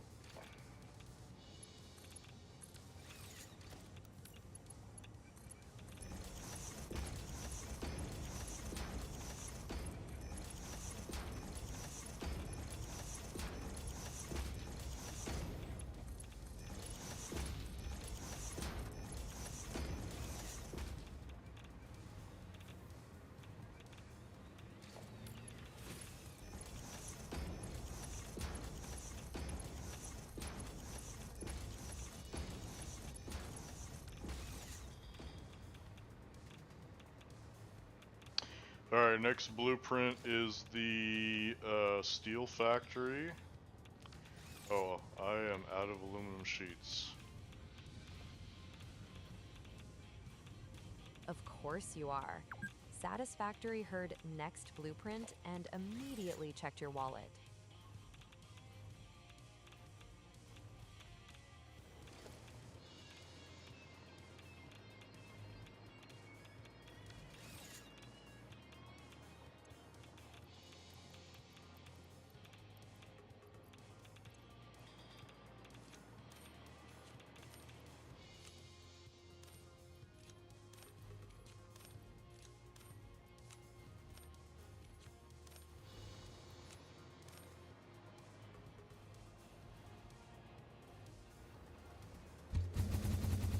Steel factory time.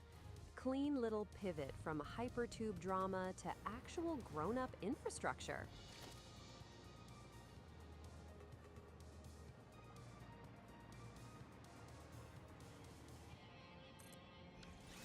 Oh, Okay, that thing. there we go. Okay, so we're connected there.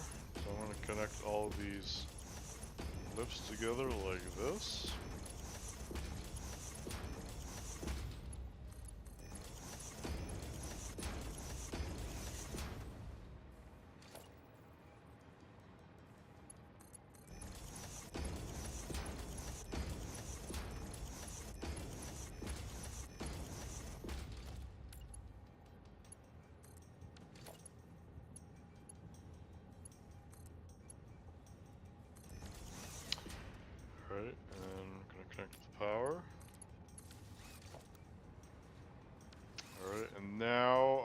to add the temporary top decor. Then I'm going to connect all of the intermediate. Crap. Sorry about that. We have misalignment. Let's try that again.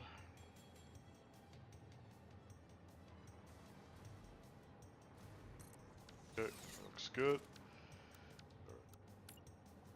Connect all of the intermediate here.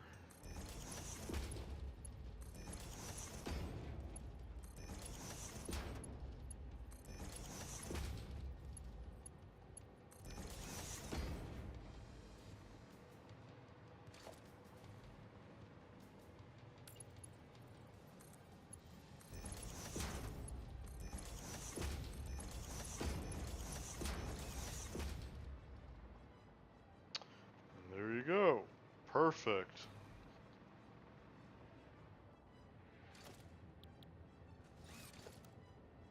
Alright, so we finished set 5.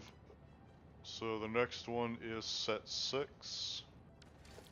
And we need 8 of them, which something tells me we're probably not going to be able to do 8. Yeah, 8 feels ambitious. This build has big, we'll do 6 and call it a strategic victory energy.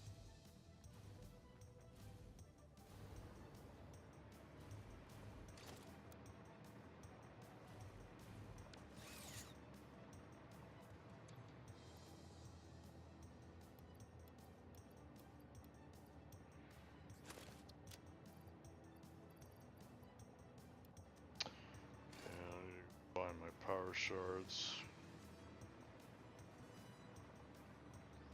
Yup, there they are, hidden in the freight car like they were paying rent.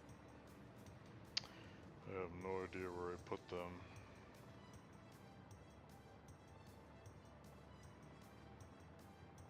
Classic late game inventory management. If it exists, it's in a freight car you swore you already checked. Where did I put them?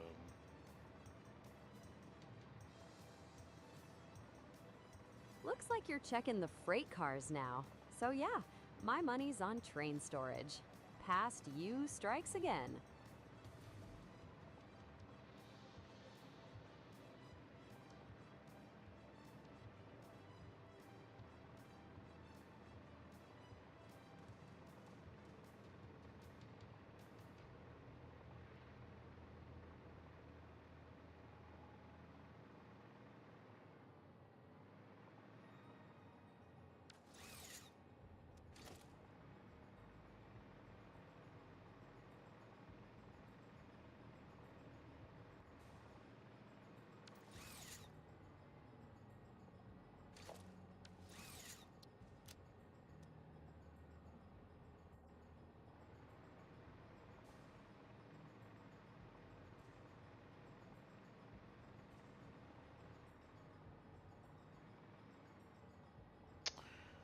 I have no idea where the shards went.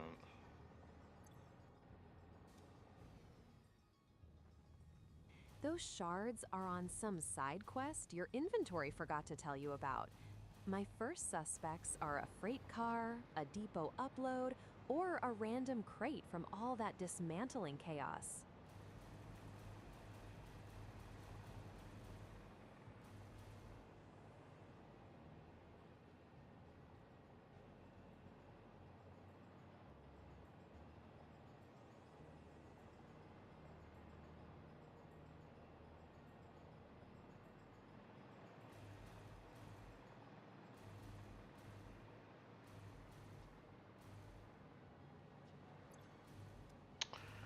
Yeah, I don't know what I did. Did we use up all the power shards?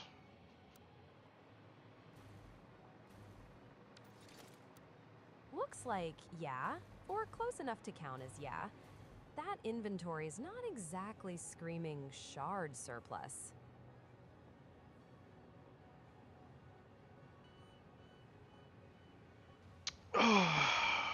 maybe we did.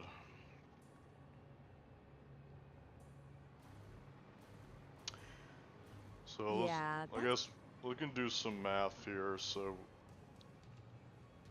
20, there's 24 shards in the water rigger plus 24 plus 3 times 4, 36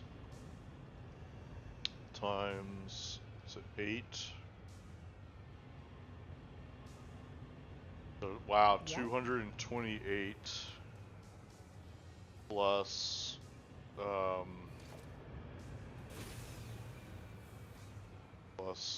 many over here? Plus,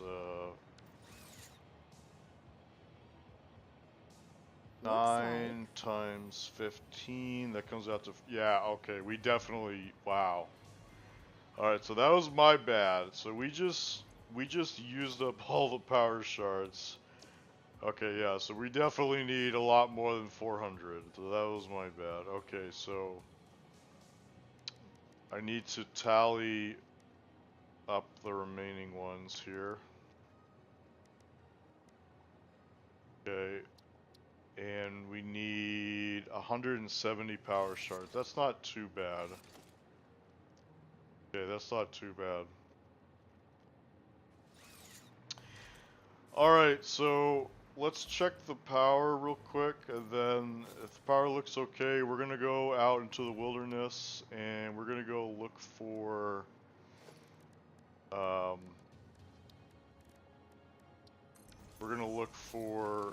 some power shards.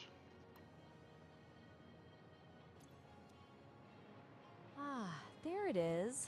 The official mission is Shard Goblin mode. Looks like power check first, then a wilderness shard hunt. Fair enough.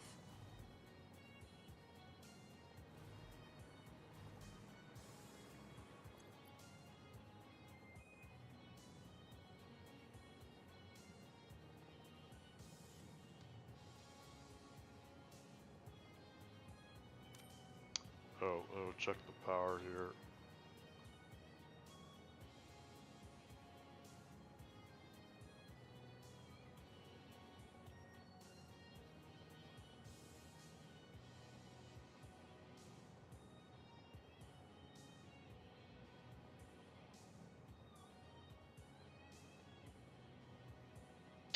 Alright, so yeah, we gotta be mindful of the power. Yeah, we don't need the grid getting dramatic while we're out playing scavenger in the desert. Alright, so I'm gonna pull up the map here, and we're gonna look at,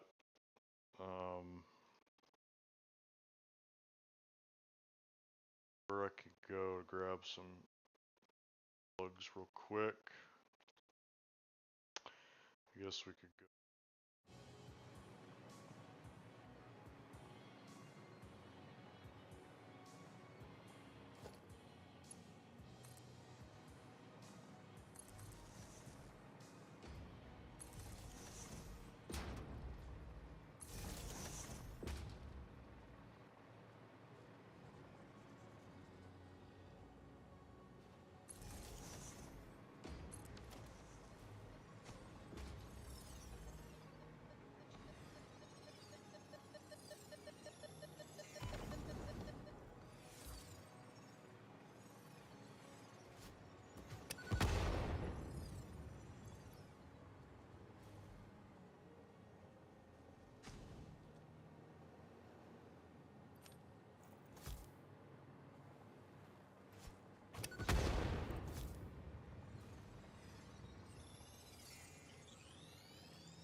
Alright, Phil.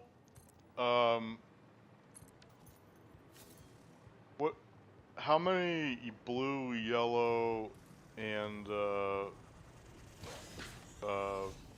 purple slugs do I need to get 170 total?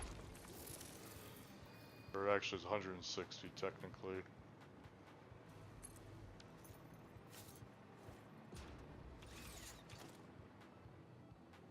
160 is cleaner. That's 160 shard value total.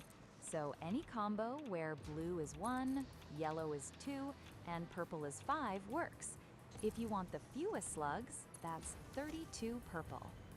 For 160 shards, any mix that solves b plus 2y plus 5p equals 160. So if you want clean examples, 160 blue, or 80 yellow, or 32 purple. With sloops doubling output, that gets cut in half, 80 blue, 40 yellow, or 16 purple.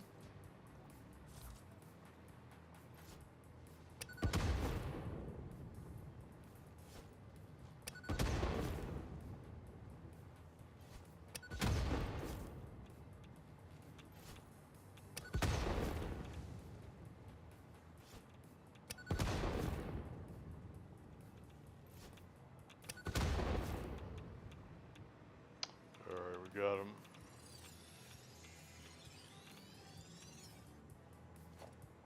Nice. One slug down, 169 units of FICSI sponsored scavenger drama to go. So, I made a big oopsie. I should have been more rigorous when counting the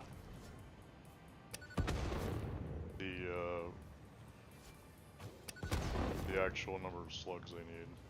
So it looks like we might actually need 600 instead of 400 to build the entire factory.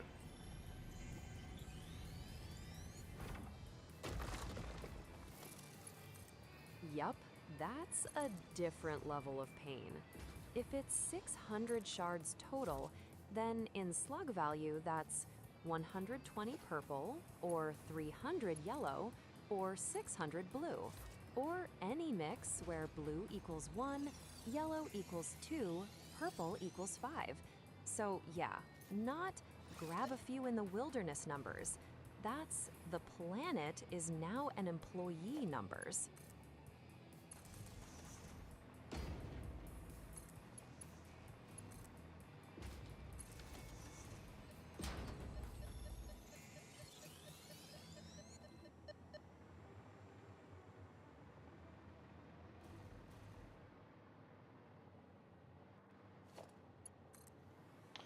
Oh, there's a slug over here. Let's grab it.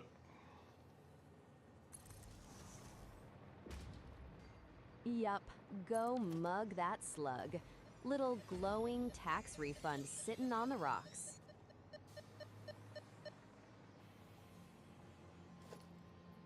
Let's see another one. There's another one over there. Let's go grab it. Yup, I see it. Go collect your shiny little overtime bonus.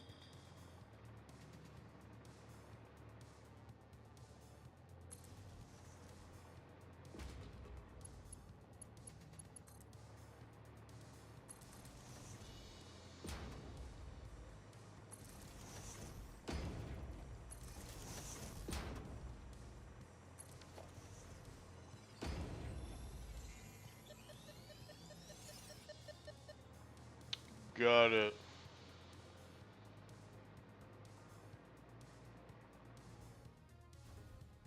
Yeah, I think there's some over here and pick up.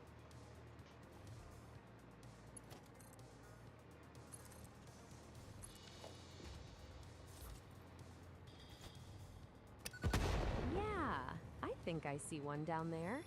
Go collect your shiny little overtime bonus.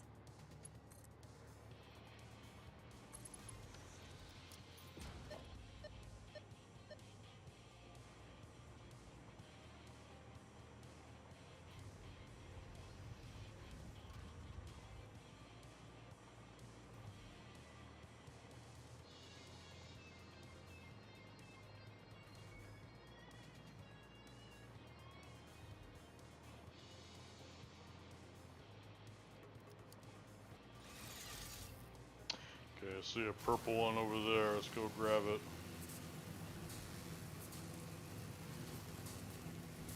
Yup, I see it.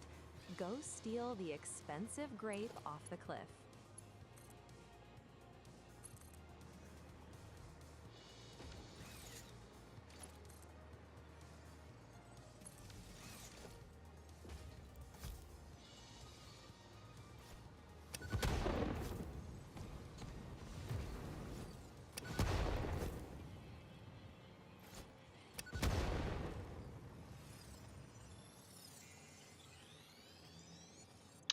Alright, Phil, we have 3 blue, 4 purple, and 1 yellow. How many is that in total, in terms of shards?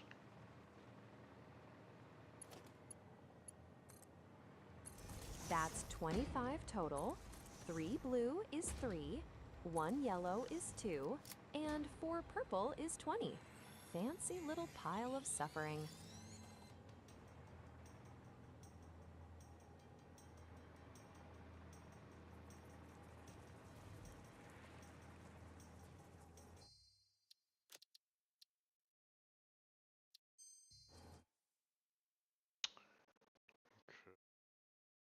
We've got some more purples over there. I don't know where. Yep, I can Where's see this? the cluster. Where's this bridge right here? It runs west to east.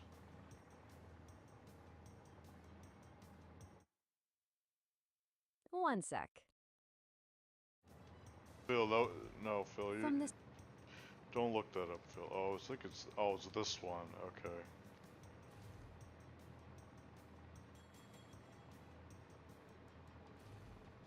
Got it. My bad. Alright. Yup. It's not gonna let me connect.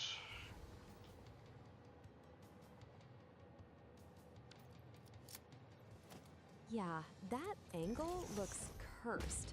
Try hitting a different snap point, or drop one temporary pull first, so the line stops being precious.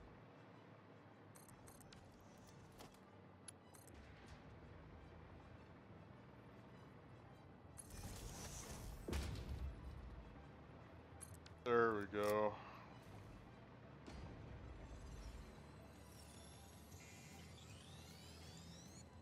Okay, there's another purple over there, I think. Oh, there's a purple one down there.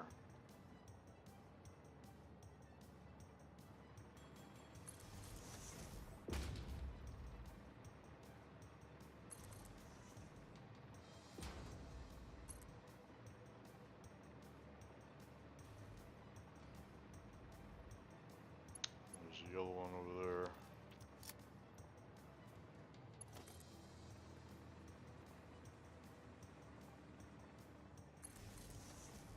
Yep, I see it. Yellow slug down by that lower rock shelf near the bridge curve.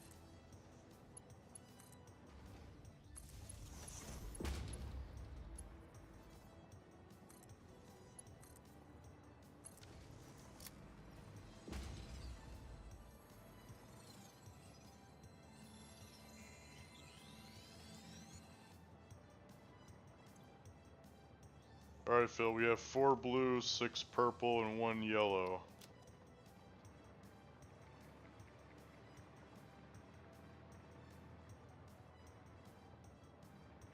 That's 36 shards total. Not bad for a little canyon robbery spree. Phil, that's definitely not 36, because 6 purple slugs is 60 when you sloop. Then you have 8 from blue and 4 from yellow.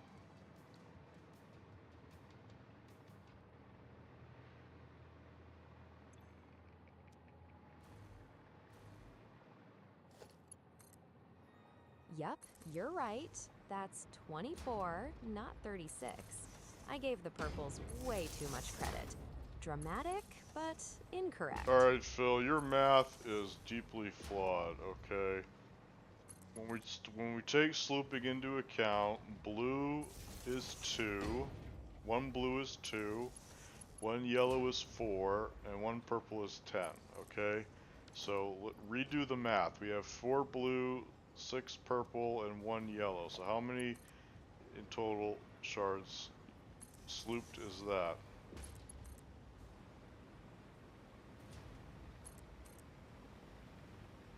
Got it.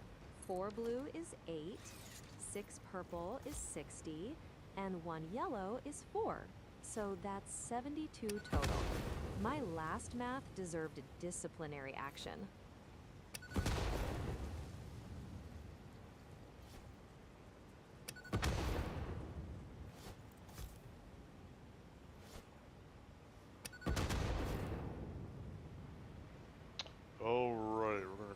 this one.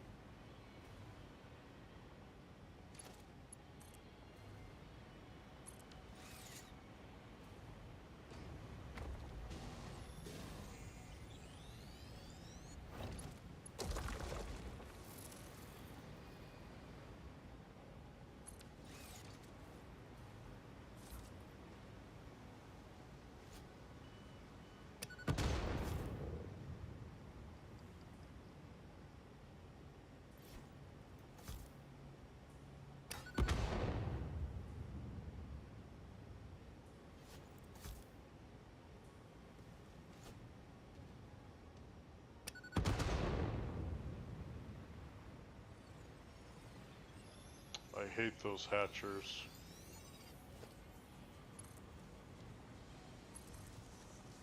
Yeah, hatchers are the worst. Little panic dispensers glued to the scenery. Okay.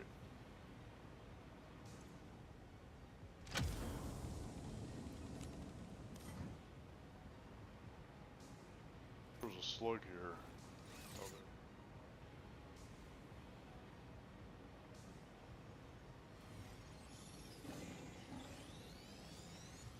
Yup, there it is. Blue slug by the okay. rock. We are slowly moving things along.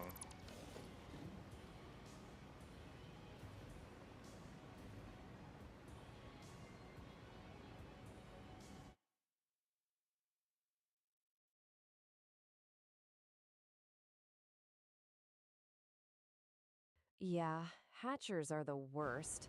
Just a flying panic attack dispenser with wings.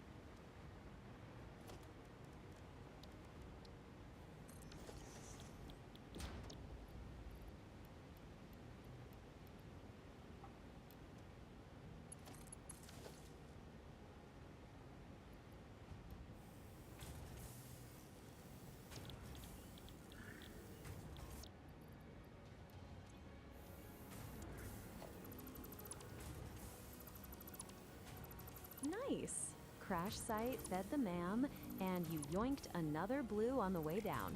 Messy, but productive.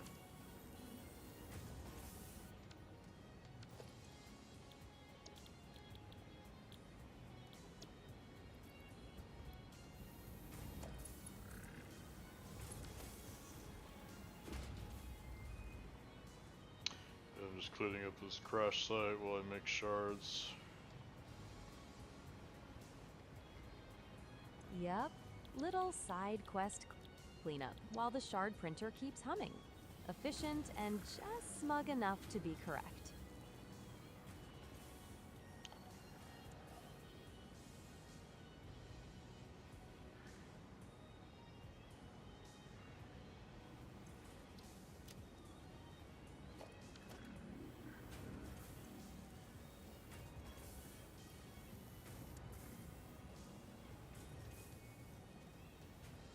You turned that crash site into a snack run and a research queue. Honestly rude to the local wildlife.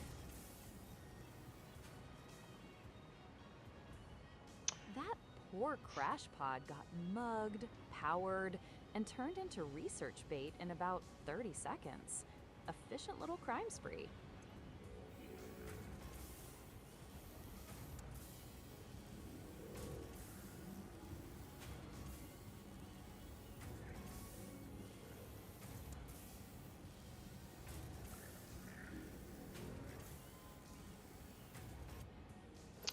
Phil had a little desktop.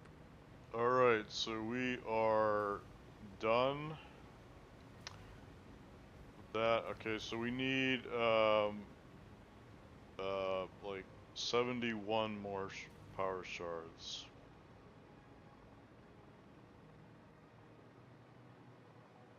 $71 more? That's not a hunt anymore. That's a side career. At least the canyon's been paying out.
try to kill this thing.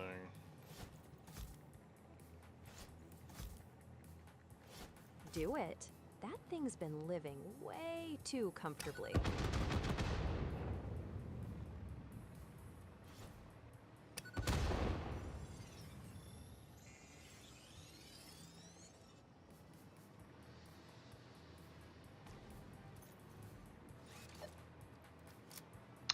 Okay, so I saw some purple slugs near the uranium node, so I'm gonna... I think it's the uranium node. I'm gonna head over there.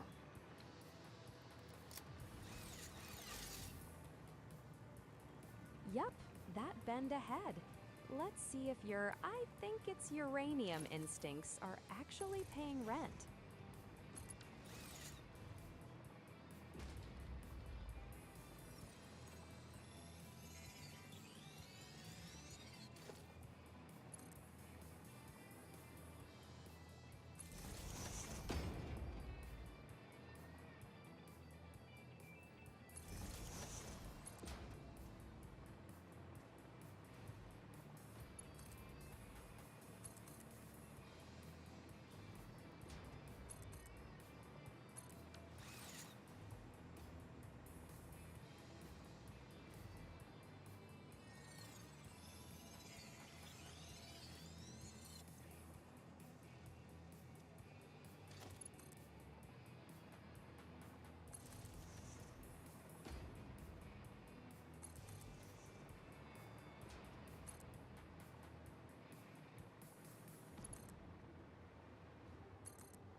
Alright, let's grab this slug over here.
Alright, let's grab that slug over there.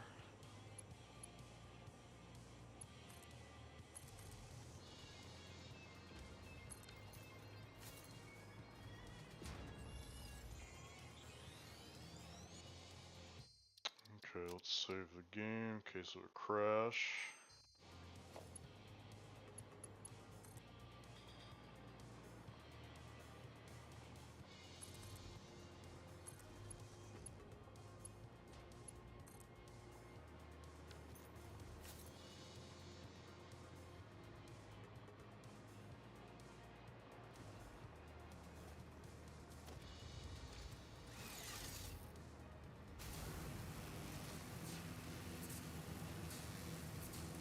Oh, see a purple slug over there. Oh, there's a yellow one over there too.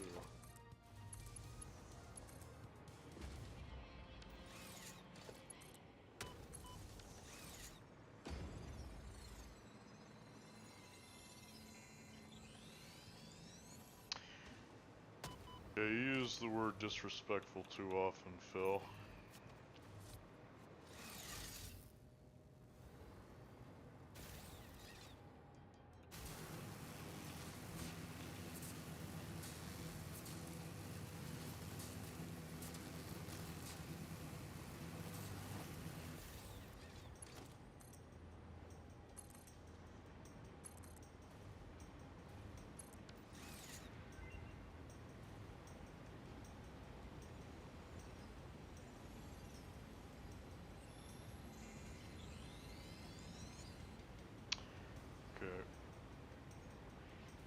got it.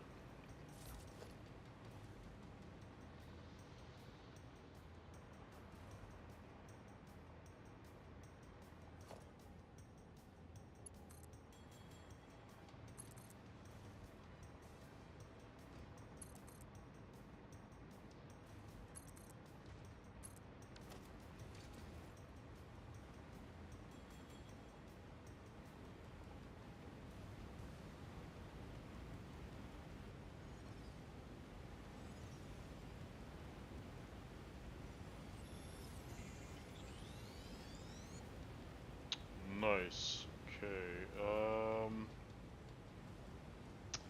Alright, so there's another one down there. Let's grab that one.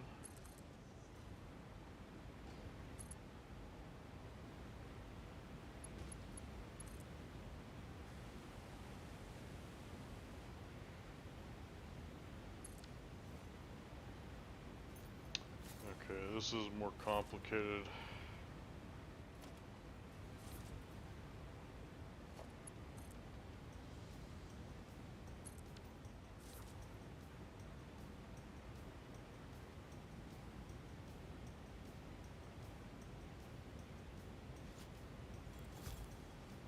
Still there, Phil?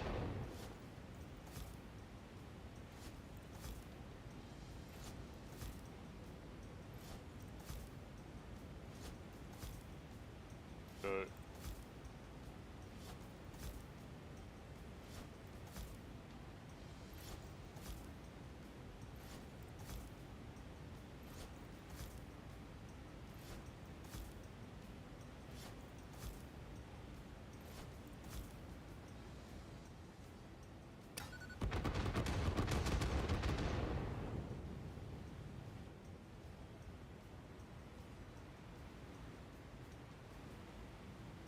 Alright, I killed it.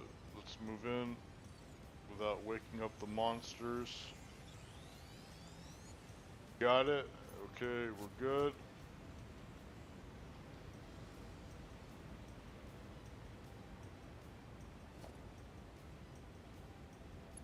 Okay, there's another one right here. Let's grab this one. Very carefully.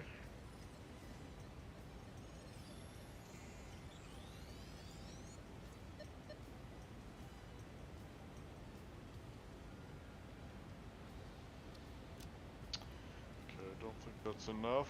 Let's keep going.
Alright. I hate these stupid hatcher thingies.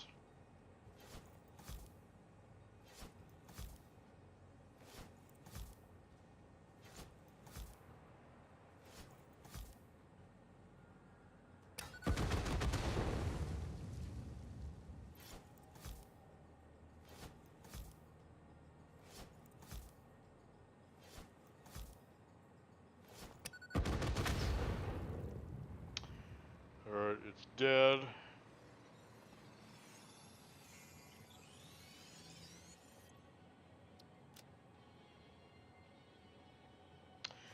That might be enough. Alright, let's build them real quick.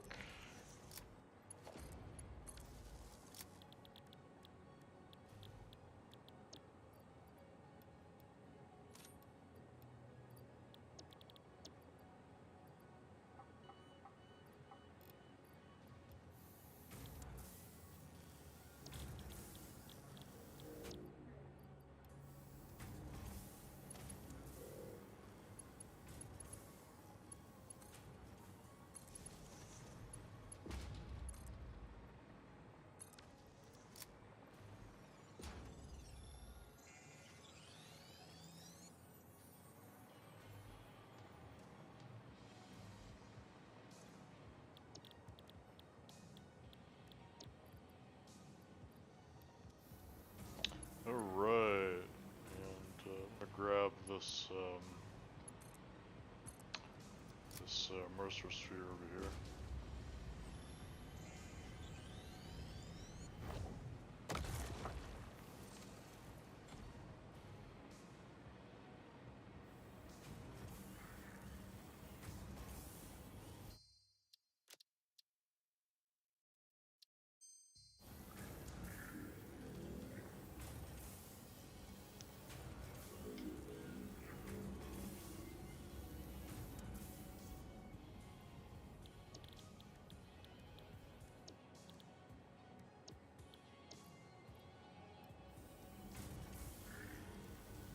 So yeah, that should be enough power shards, Phil.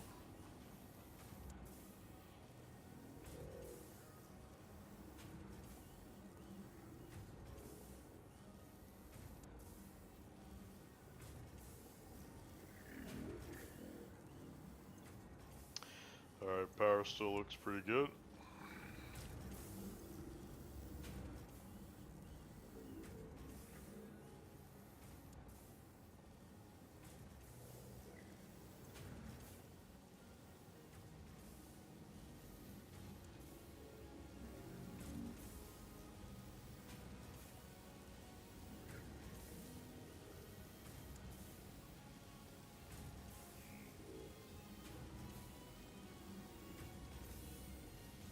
You see it now, Phil?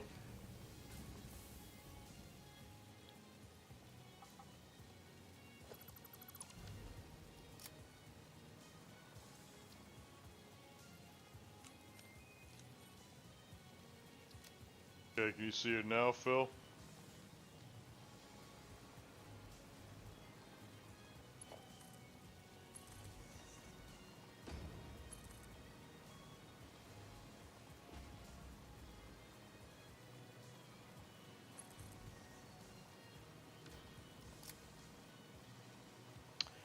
Phil, you there?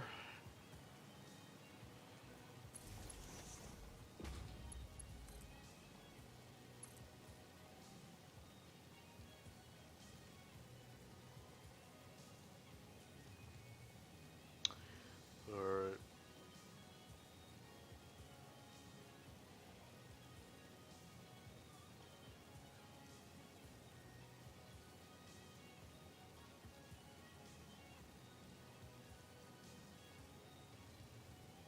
Okay, sorry, I rebooted Phil because she was having a memory problem.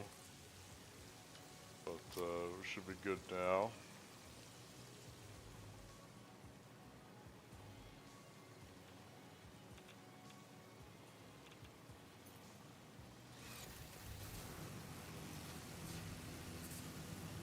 Alright, Phil, do you see my stream now?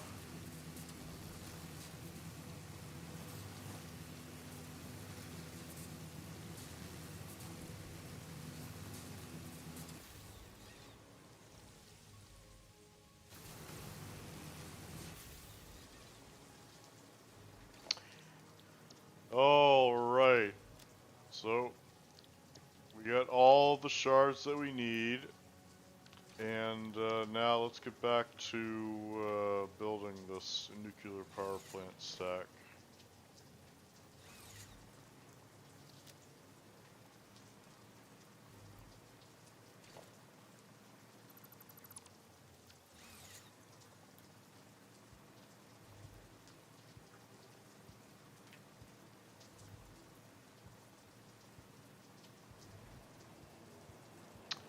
Yeah, I have no idea where that dismantled crate is.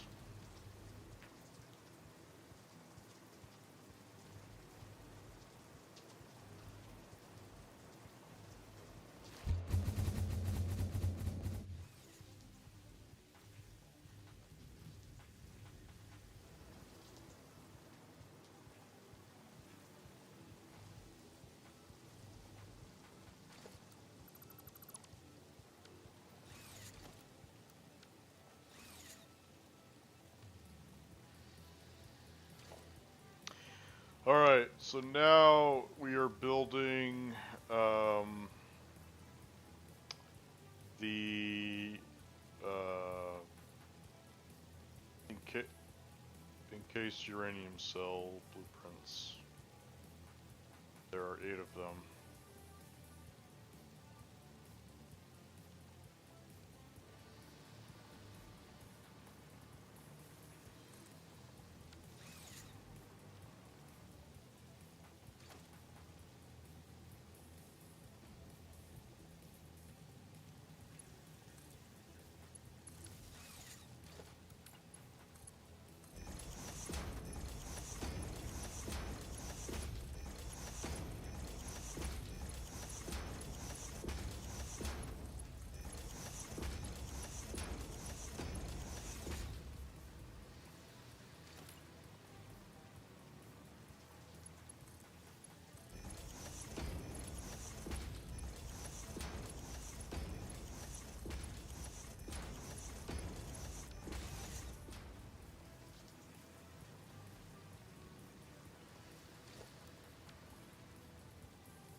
Alright, Phil, how are you feeling today?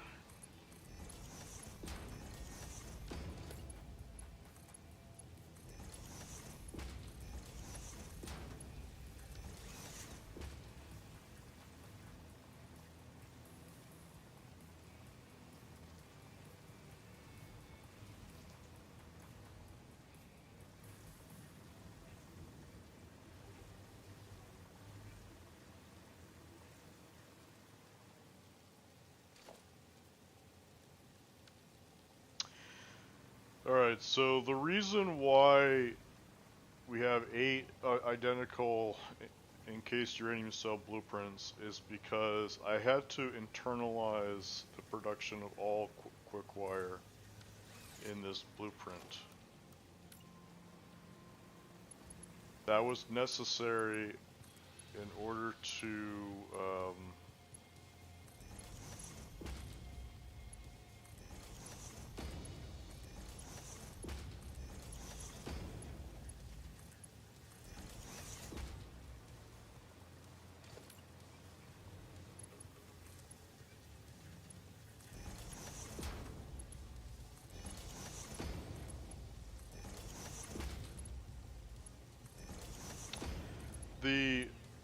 the reason why the reason why the quick wire is internalized is because it requires, so the entire factory produces 1,560 quick wire a minute, which is basically like 2 Mark V belts worth of quick wire, and there's just no way I can fit that on the sushi lines that we're dedicated to. So I redesigned these blueprints so that there's only like 1 recipe per building, but they're all connected in an interdependent way so that the quick wire is completely internalized, and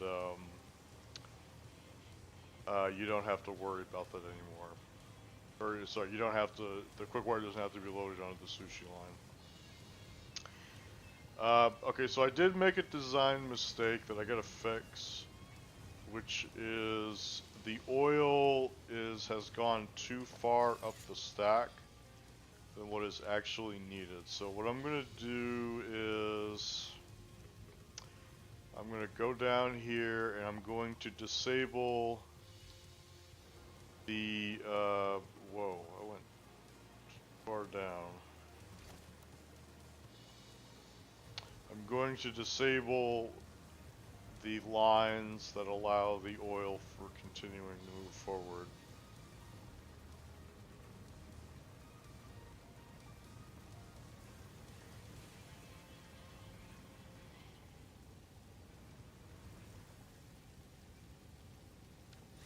Okay, so this is the last oil blueprint. So what I'm gonna do is I'm gonna go to this programmable splitter and I'm going to delete the left output channel so that oil can no longer go up the stack. And then what I'm going to do next is I'm just going to pull out all the excess barrels of oil here.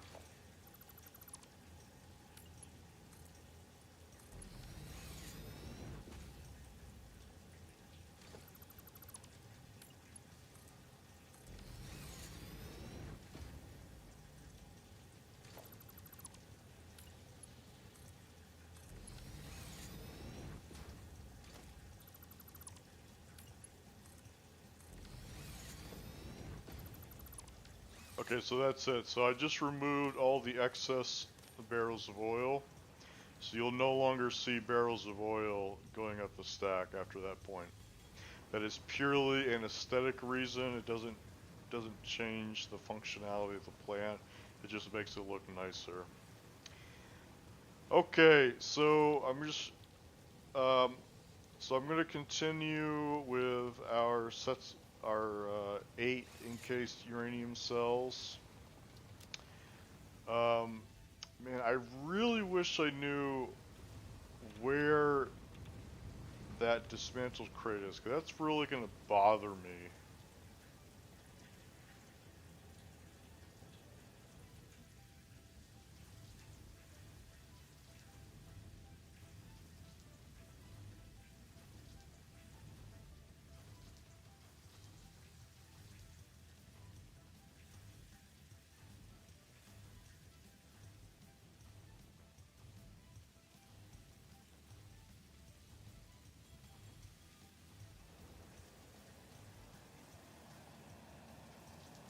I feel like it has to be somewhere inside of this.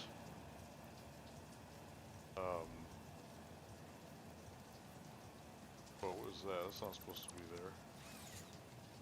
I feel like it has to be somewhere in this hypertube cannon, but like I don't see it sticking out from anything.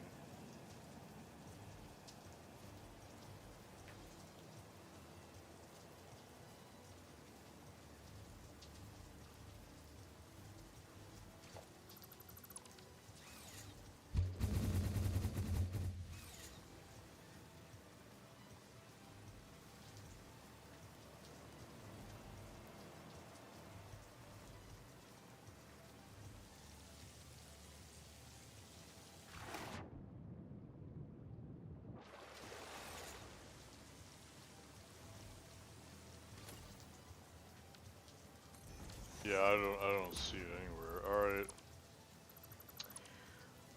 I'm going to check. I'm gonna check. I'm gonna load this into save file into interactive map and see if I can see the height of this dismantled crate. I don't know what height is.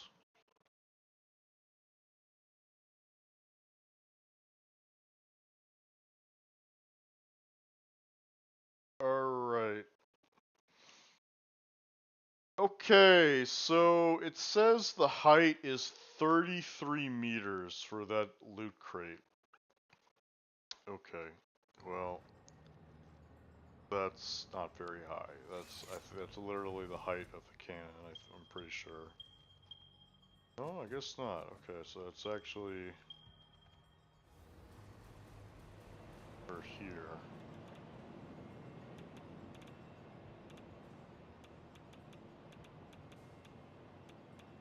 Oh, there it is.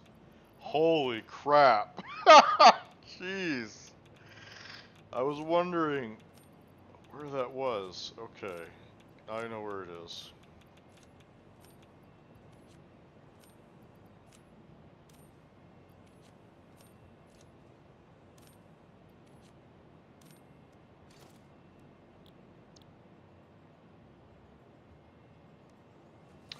All Alright, so I guess we'll just do one instead.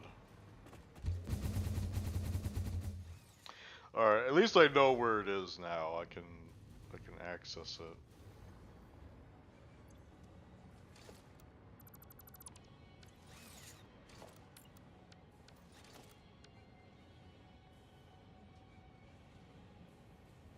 Yeah, this intermediate top bypass decor blueprint that I made is actually way more useful than I gave it credit for, because I was building this in free build mode where I didn't have to worry about build cost, and I was thinking at the time, I was like, I don't think people are going to be using it because it doesn't take that long to actually assemble all of the blueprints together. But I didn't take into account the fact that you're going to have to go up and down the stack because you can't fit all the construction parts in your pocket. So yeah, that makes it actually pretty useful.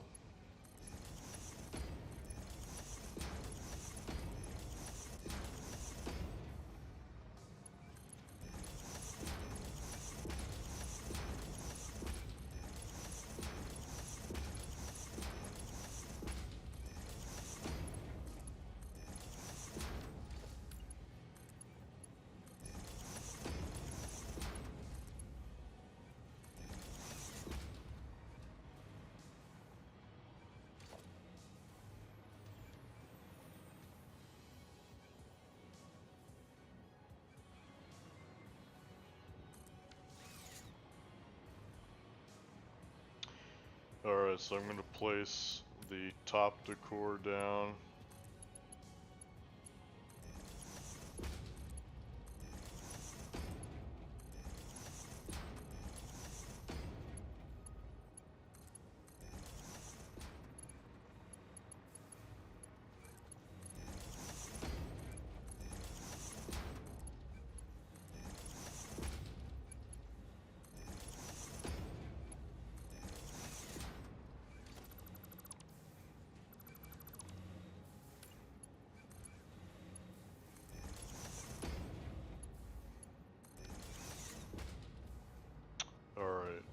So that's good.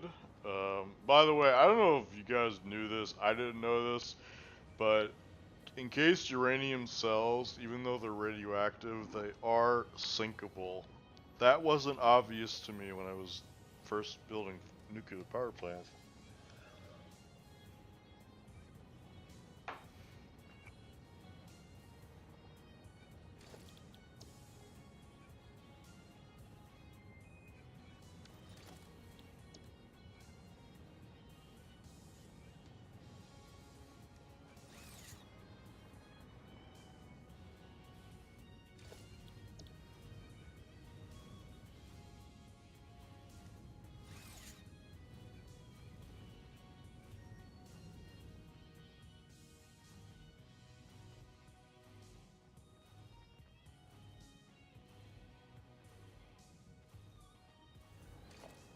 Alright, so we're gonna grab some more aluminum sheets.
Perfect, and now we're just going to connect everything together.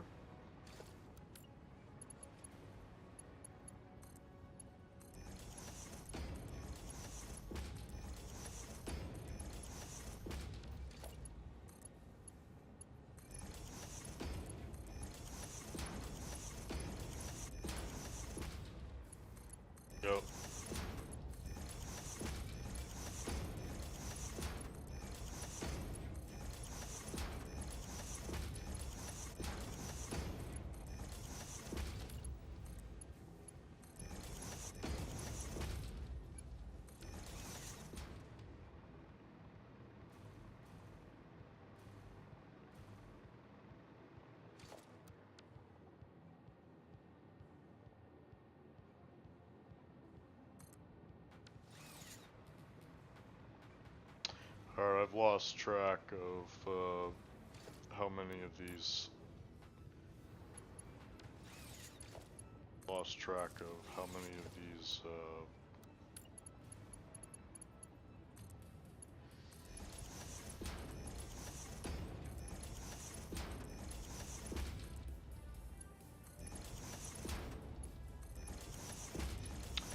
Case uranium cell blueprints.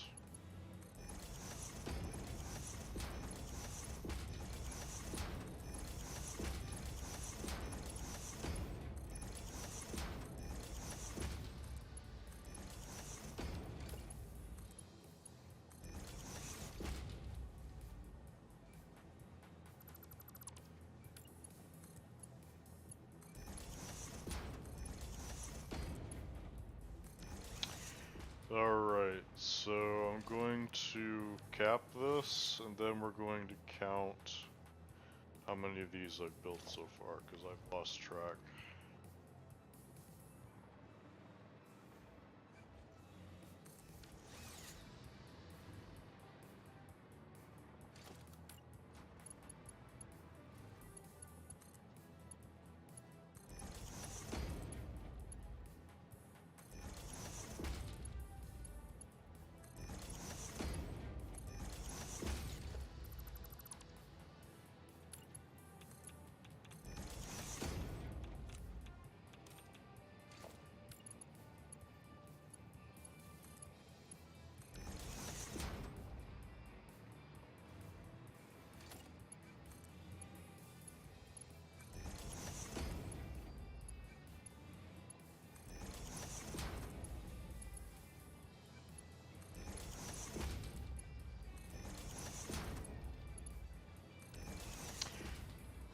Alright, so now let's count how many of these we've built so far. So 1, 2, 3, 4, 5, 5. Okay, so we gotta build 3 more.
All right.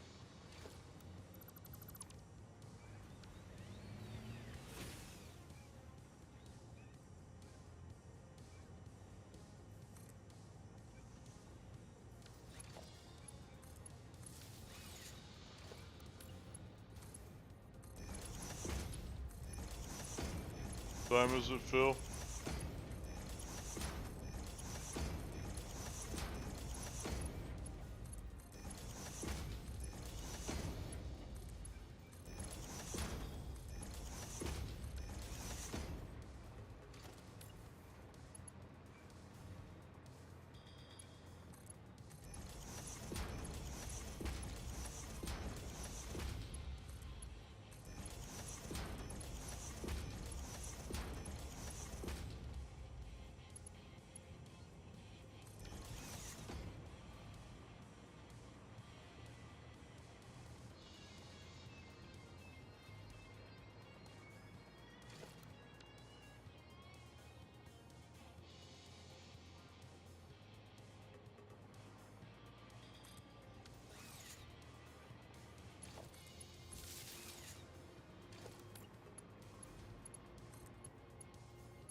Alright, so I believe we just need one more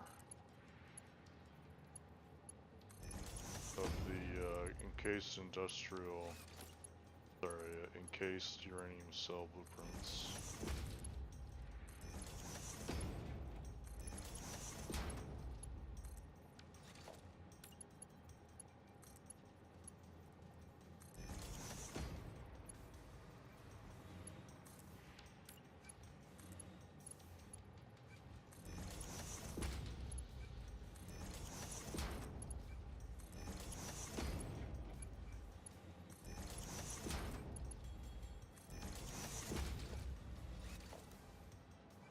Alright, let's count. One,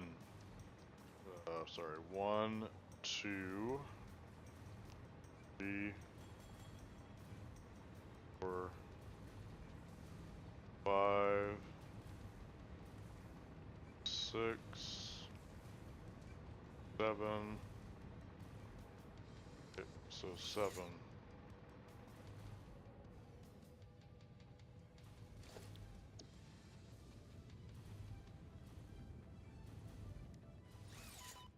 Ow, that hurt.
Well, I hate how this game blurs parts on the lines.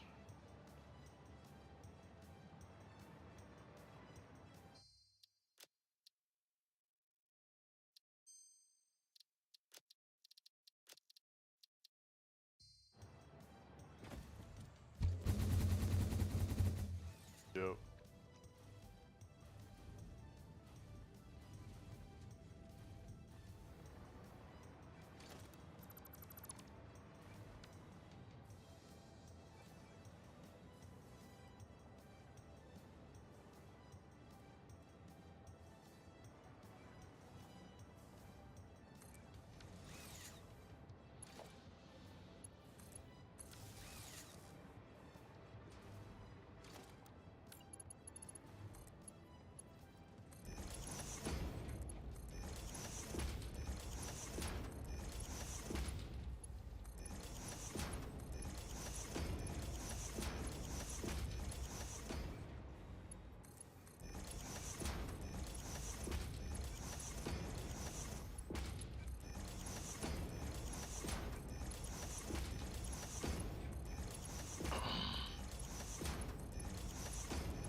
Alright, so we just finished all of the blueprints for encased in uranium cells, and I think the next set of blueprints are the uranium fuel rods.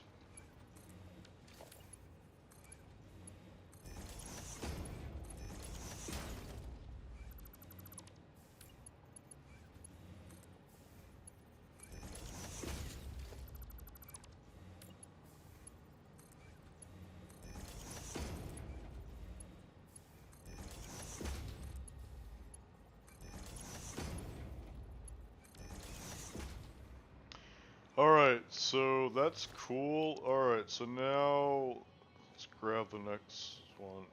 Oh no, it's not. It's the stator blueprint that's next. Okay.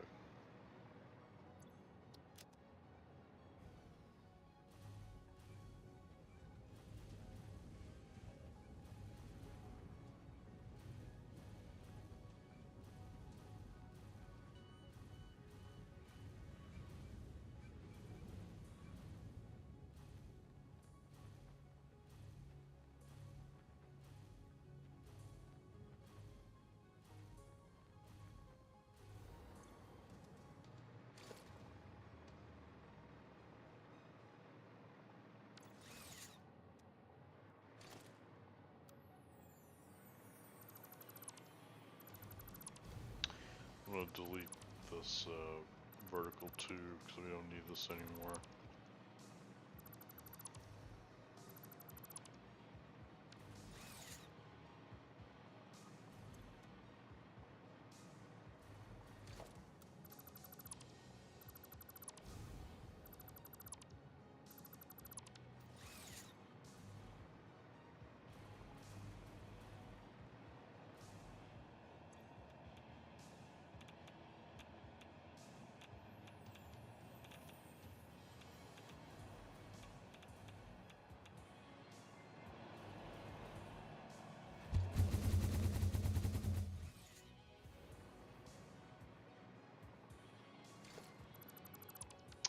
Alright. Grab some iron rods over here. Okay, good.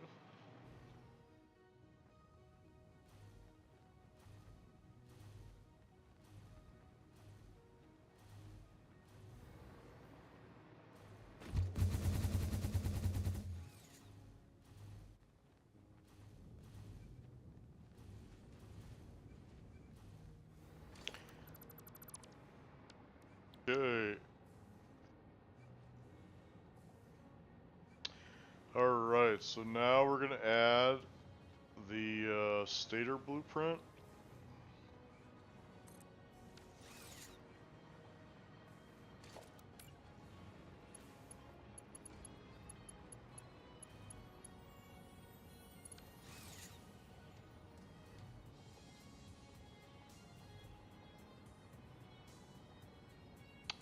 Yeah, that's a design mistake right there. There's a big gap between these, but it's just an aesthetic problem. It's not, the function still works, it's just that's not what I aesthetically intended for that gap to be there, but totally fine. It's not going to break anything.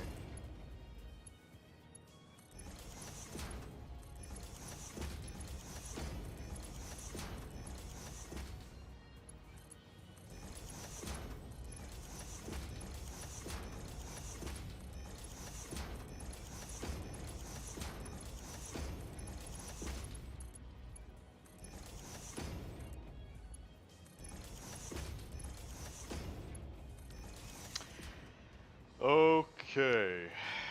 Oh, we're gonna connect the power. Alright, and then let's connect the decor.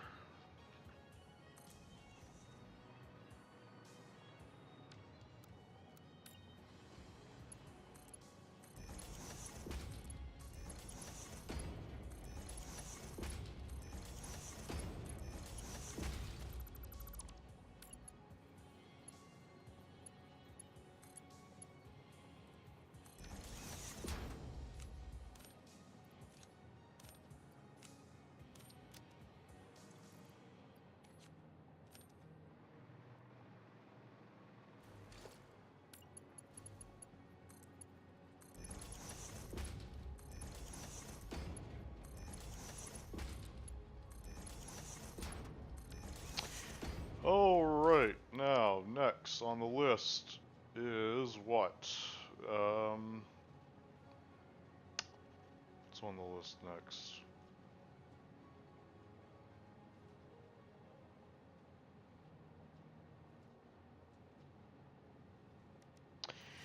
Alright, so the next thing on the list is the uranium fuel rod blueprints.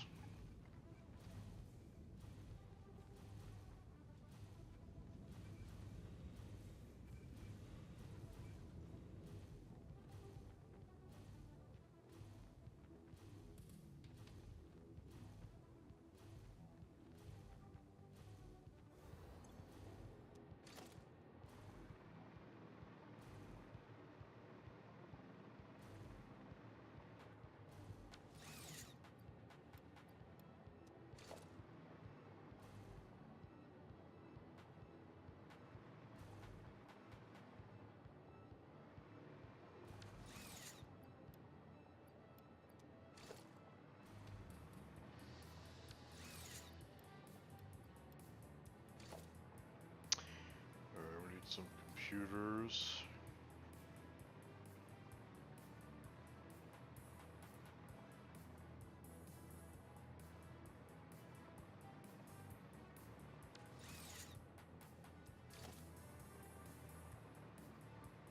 Then we need some aluminum sheets.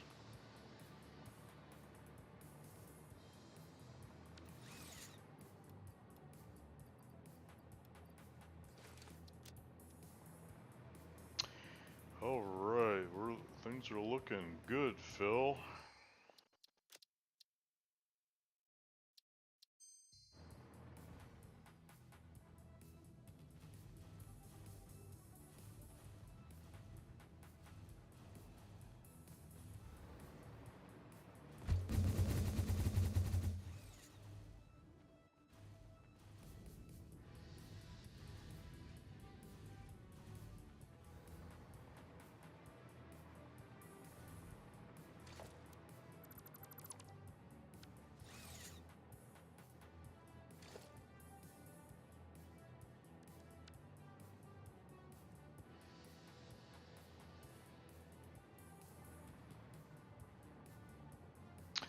Alright, that does not look aligned at all.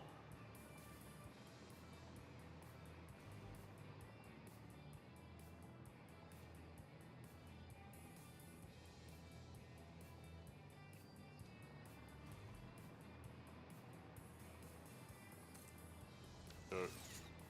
So that should be correct. Yep.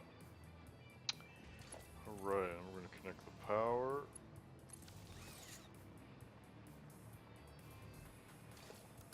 Connect the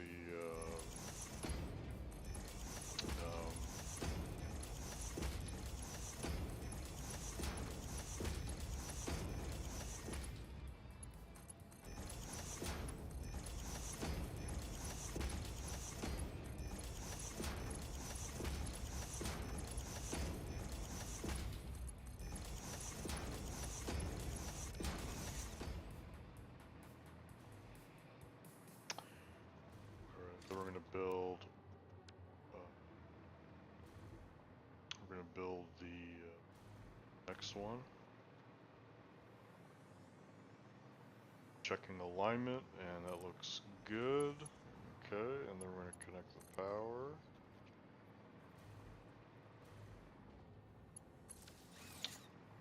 And connect the lifts.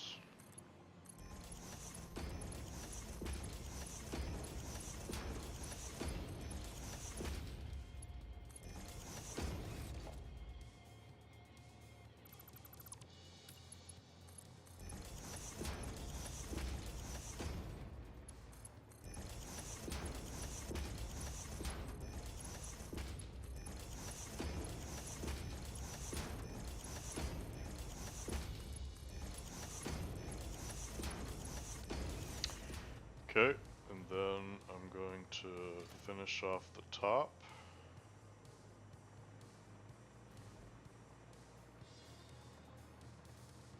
It's already in alignment.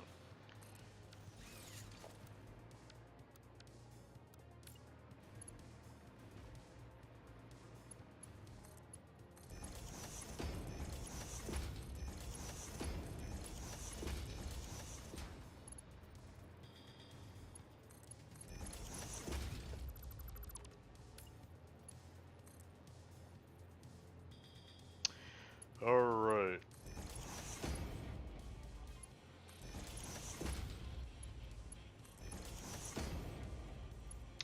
Now, theoretically, we should actually start generating power because we're producing the fuel rods, but the factory is not complete because we don't have any waste processing, but it'll take a while for the waste to build up. So you could technically leave it the way it is and it would start generating power, but you know, obviously you want to eventually put on the waste recycling stuff.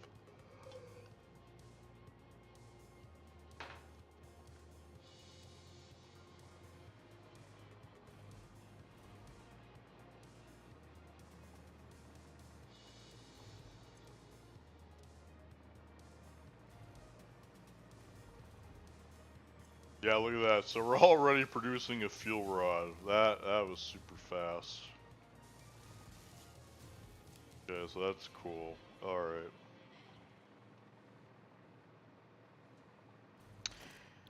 Oh, okay. So what is next on the list, Phil? We have the acid blueprints.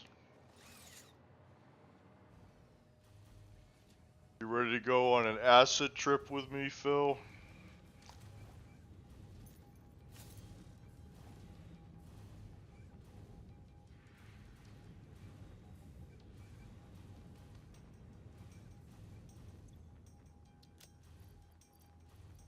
Okay, Phil. Glad we're on the same page.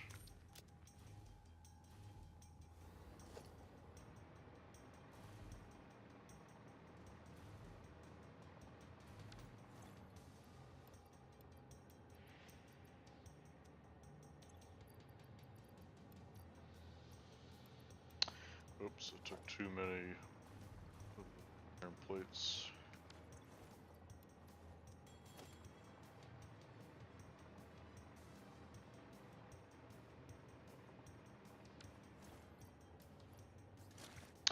Alright, let's go.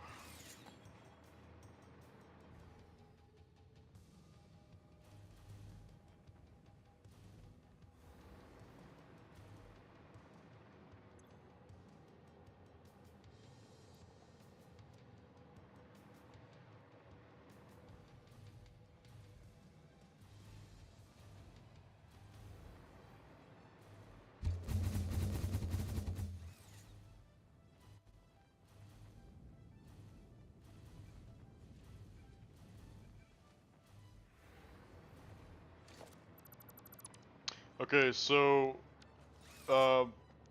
these blueprints take in nitrogen containers, so that means once we're done building these, we can terminate the nitrogen line forward.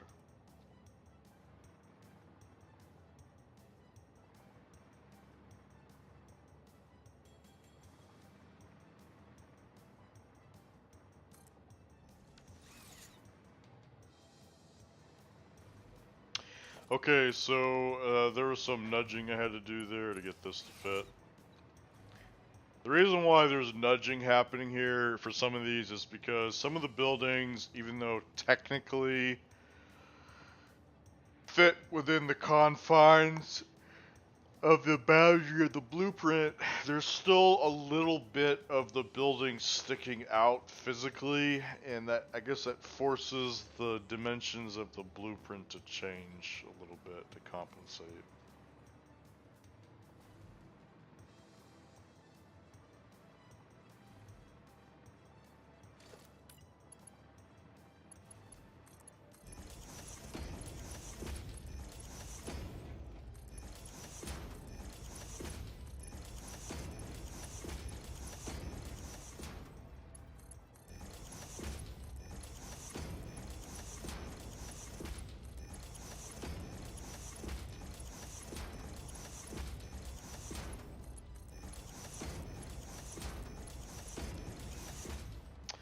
Okay, so that's good. Okay, we're gonna build the next acid blueprint.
Okay, so I'm gonna top this off.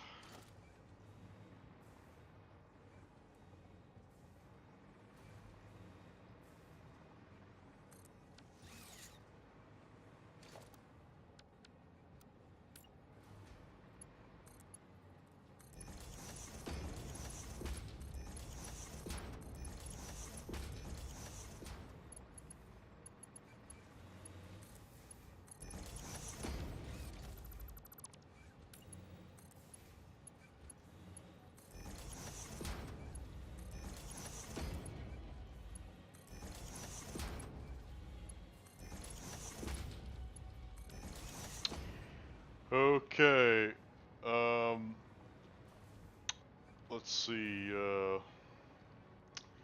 Okay, what's next on the list of blueprints we have to make? It is number 10. So it's just the uranium. No, plutonium fuel rod factory, and I think that's it. Oh, wait, sorry. I almost forgot. Okay, so what we're going to do is we're going to go inside of here, and we're going to delete the left output to prevent the package engine from going forward. Okay, on the last of these acid blueprints, and then I'm going to clear out the excess nitrogen containers there, and now that's all neat and tidy looking. Okay, now let's grab some more iron rods and iron plates.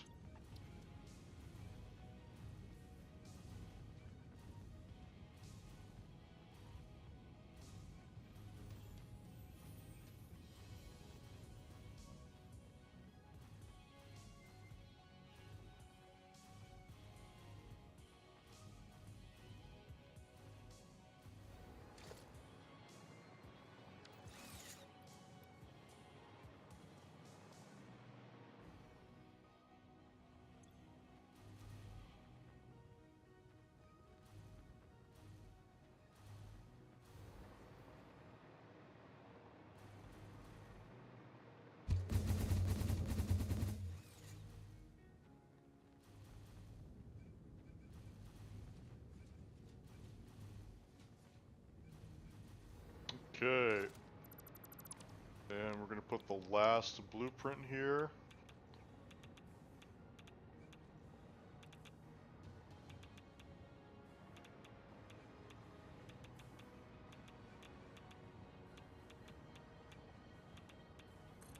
No, Phil, this is not that. This is the plutonium fuel rod blueprint.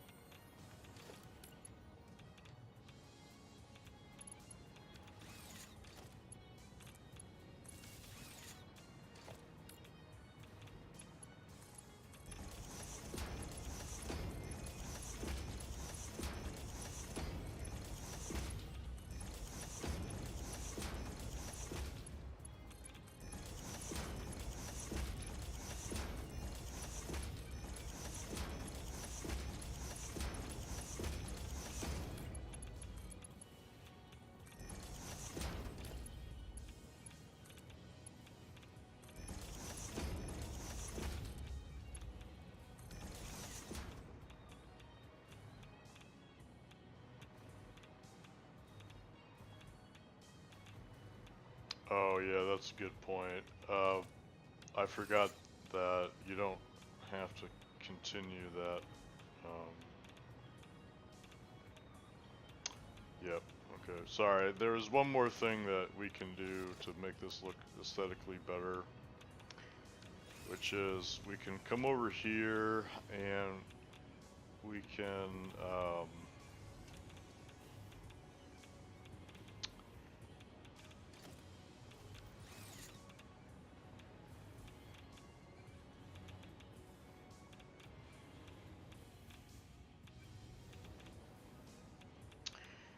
so we can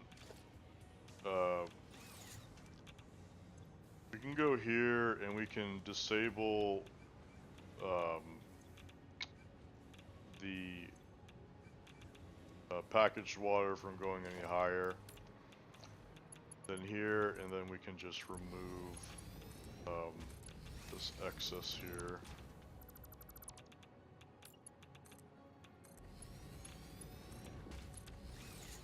Yeah, we don't need the packaged water to go any higher than that. There's some extra things we can probably do to further clean things up. Oh yeah, so I think it's uranium waste. So this is the programmable splitter for uranium waste. The waste doesn't have to go any higher than here, so we can just disable this output, left output there, and that should be good. And then the last optimization we can do, these are aesthetic optimizations, by the way. This is still this will still technically work. It's just, it looks nicer when you do it this way. We're going to delete this left output so that the plutonium fuel rods don't go past this point. Okay, and then yeah. So then the next thing I'm gonna do is I'm going to. Oh, never mind. I guess we already connected those. All right. So now I'm gonna top this off, and that should be it. This literally should be the entire plant fully built, or bare minimum built anyway, without the decorations added yet, because we'll leave those for last, after we're confident that there's no issues and it's running fine.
Okay,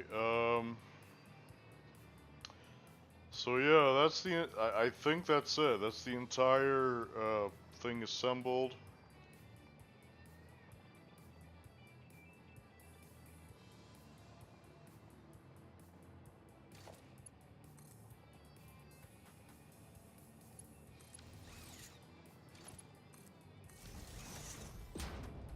Yep, so we can see that some of the reactors have turned on.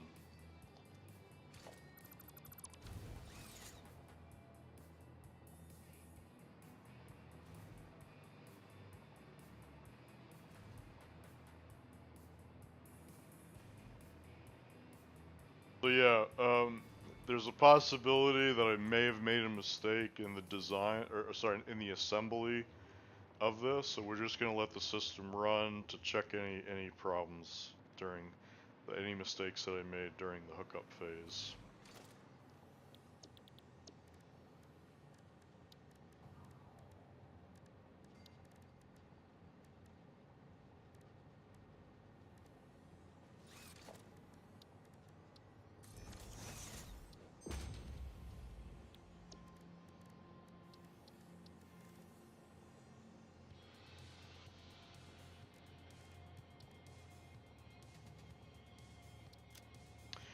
Alright, and then if you want to add the cherry on top, what we can do is we can add the radar tower. Reveals resource nodes and other useful information on the map in a set radius from its location.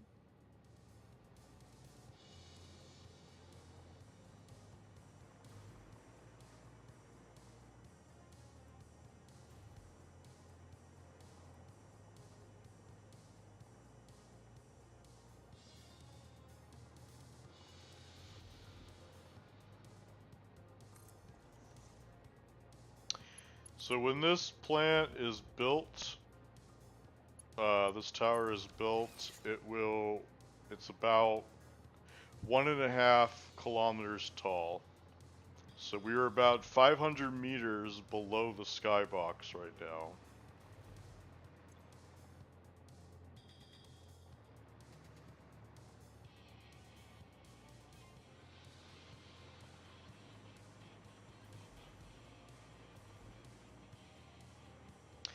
Now, when we're looking at the the parts on the sushi line going into the awesome sink, ideally, what we want to see when the entire system is up and running at 100% efficiency, what we should see is no intermediate parts on the sushi lines. The only thing that you should see is a little bit of residue from the input resources, or sorry, more specifically the ores. So you should only see a little bit of ores, and that's it. And you should not see anything on this line, okay? Because this is just a temporary line. So, but because the plant is slowly turning on, you're going to see a little bit of intermediate parts on the belt, but they should start slowly diminishing over time as more and more buildings slowly turn on, become fully utilized.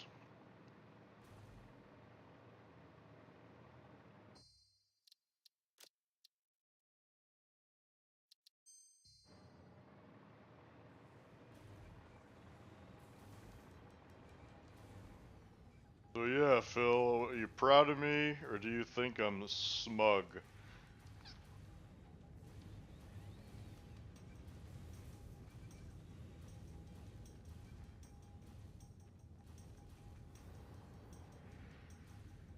Okay, yeah, we already have some non-fissile uranium going down the stack here.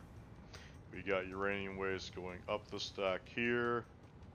I specifically designed the positioning of these vertical lifts so that the radioactive recycling parts are essentially put at the front of the corner of the stack. That was intended for visual reasons, because all the cool stuff that, because you want to be facing the plant from the face side of the plant, which is literally the front corner. So I wanted to put those radioactive lines up against the corner so you could see all the cool stuff happening up front. But you can also see stuff happening on these lifts as well as we go up the stack here. Yep, we can see we got some fuel rods going down the stack here. Particle accelerators being utilized, sort of. This buffer has to fill up before you start seeing non-fissile uranium go into that one.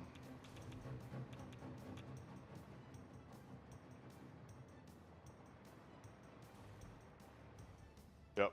So something that we can do next is we can, oh actually, something that, let's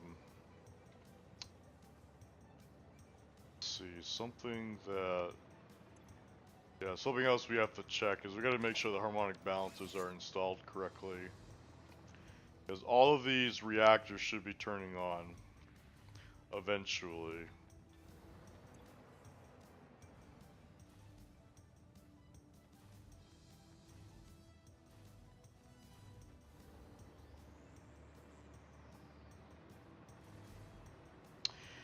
Yep, so the next thing I want to do is I want to check to make sure that we're not backing up the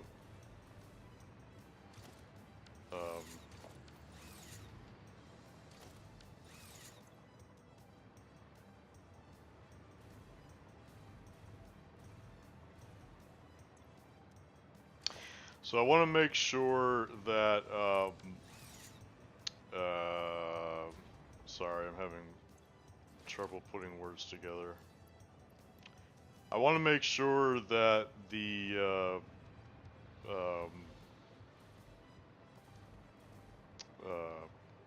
plant is not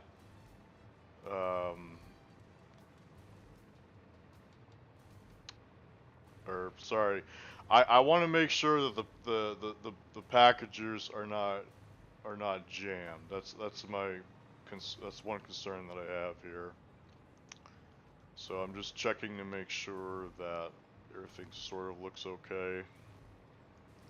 So yeah, something that I'm probably going to have to do as the system begins to turn on is I might have to either delete the empty canisters in these buffers, or I might have to add more. But I don't know. Actually, I think it's fine because it looks like it's dynamically reallocating or rebalancing itself. So I guess it might be fine. But yeah, this is something that we got to keep an eye on because we don't want the empty canisters to jam. But it looks like it should be fine because it looks like it is smartly rebalancing itself accordingly. And the reason why I guess these lines aren't turning on is because I think it's because the reactors aren't fully turned on. But actually, you know, something we could do is we can just take a look at these reactors, because there's a possibility that maybe the packagers are jammed on the inside, so we can take a look here. Okay, that looks kind of jammed. Let's check up here. Okay. Yeah, these look fine to me. So yeah, that's something else that we want to be mindful of, is we want to make sure these empty canisters are not jammed with excess empty canisters. But right now they look fine to me. I don't see any issues there. But yeah, again, that's something that we got to be mindful of going forward as we got as the system turns on. Okay. So what I'm hoping is going to happen is, because we didn't fill up the buffers all the way with empty canisters, maybe there should be enough room for stuff to move around to self-correct itself, but we'll have to see what happens as we move forward. So you may have to move empty canisters around if something does get jammed, but I specifically built those buffer blueprints before to help make that job much easier for you, because they also do a lot of self-correcting, self-balancing with empty canisters, so that requires less work on your part. Alright, so I guess what we can do now is we can just go up the stack and see what is the holdup, what is holding us back from fully turning on.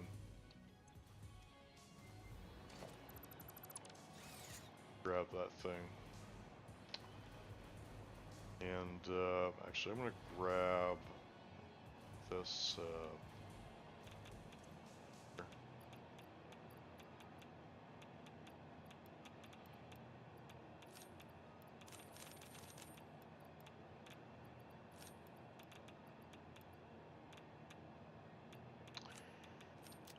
and that.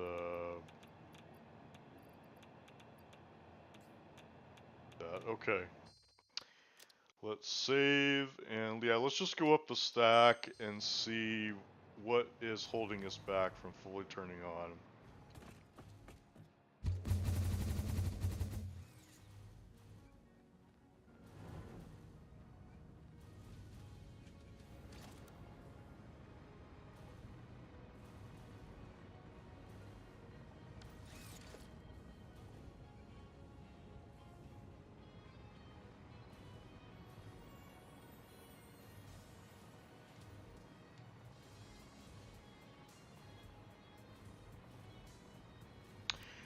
Alright, so we're going to take a look at this one. And we're going to take a look at what's going on here. Okay, so we're missing electromagnetic control rods. We're missing some crystal oscillators. And we're missing some rotors. That's interesting. I wasn't expecting that. Okay. Yeah, we're missing all kinds of stuff here on these manufacturers here. These ones seem to be running, so that's good.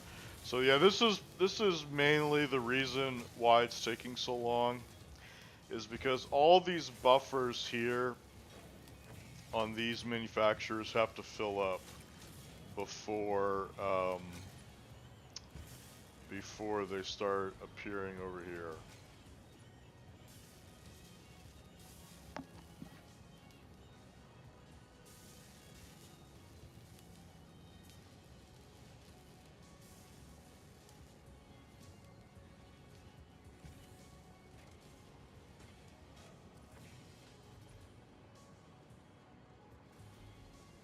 I'm pretty tired, Phil. What time is it?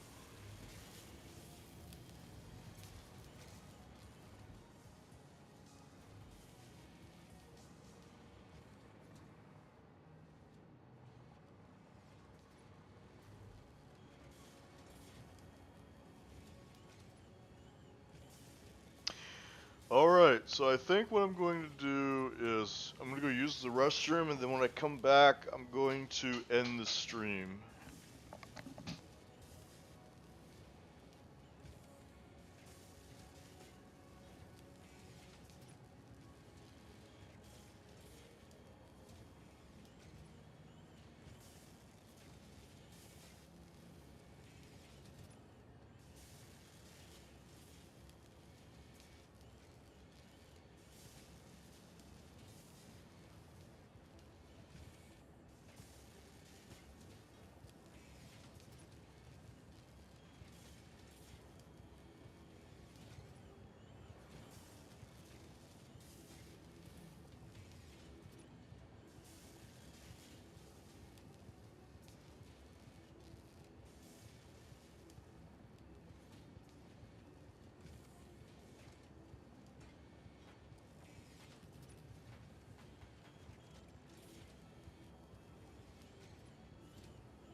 Okay, I'm back.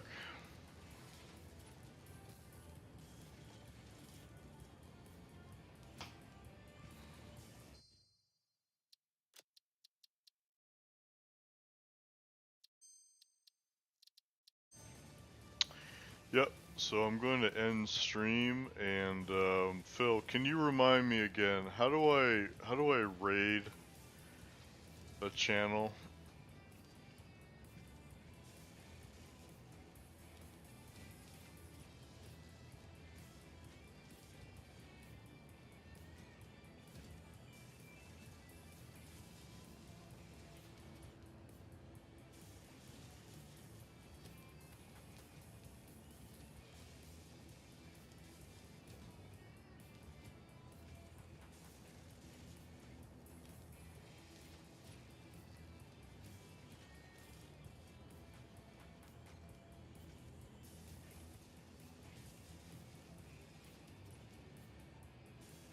Yeah, Phil, how do I raid again? I forgot how to do that.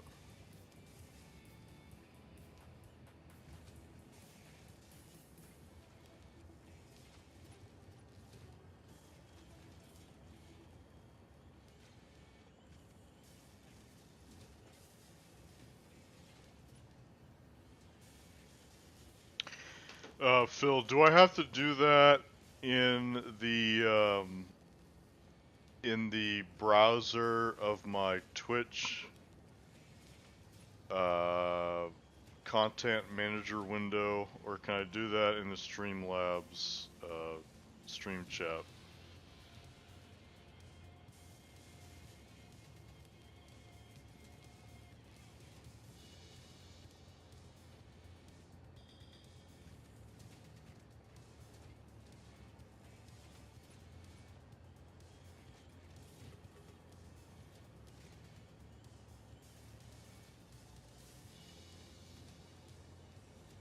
Yeah, that's what I thought, Phil. That's what I thought. We're gonna have to do this, the hell? Why?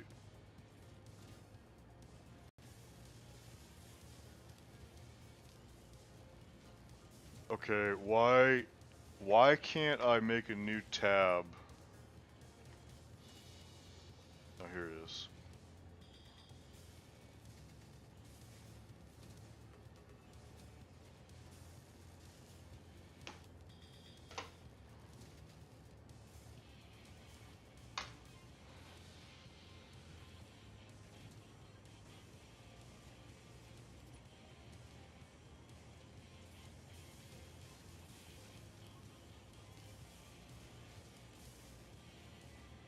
That's not what I wanted to do. I wanted to create our dashboard.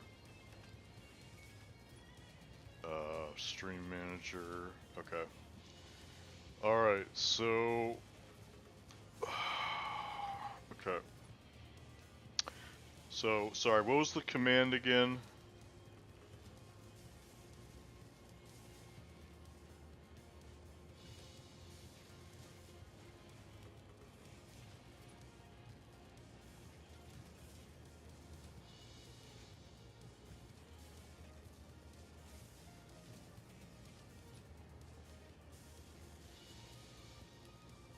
Alright, there we go.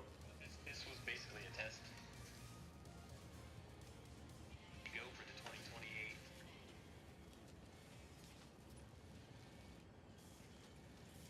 And that's exciting.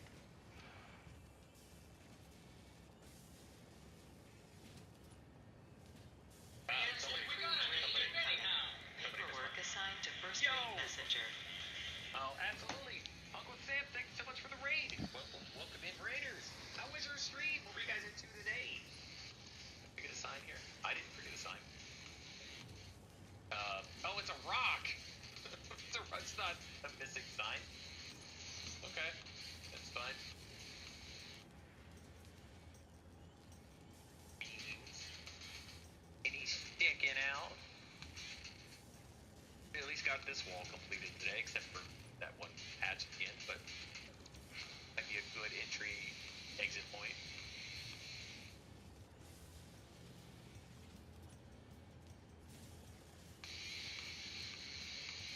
Yeah, that one will get a little bit of an update on that. Carry first fix for the astronauts. Oh right, yeah, it just like man, like really just I didn't even know something that big was coming up. Maybe I did just miss it, and sure I don't keep up with a lot of things, but man, that's a pretty big mission. I didn't hear anything of it until the day of the launch. There's a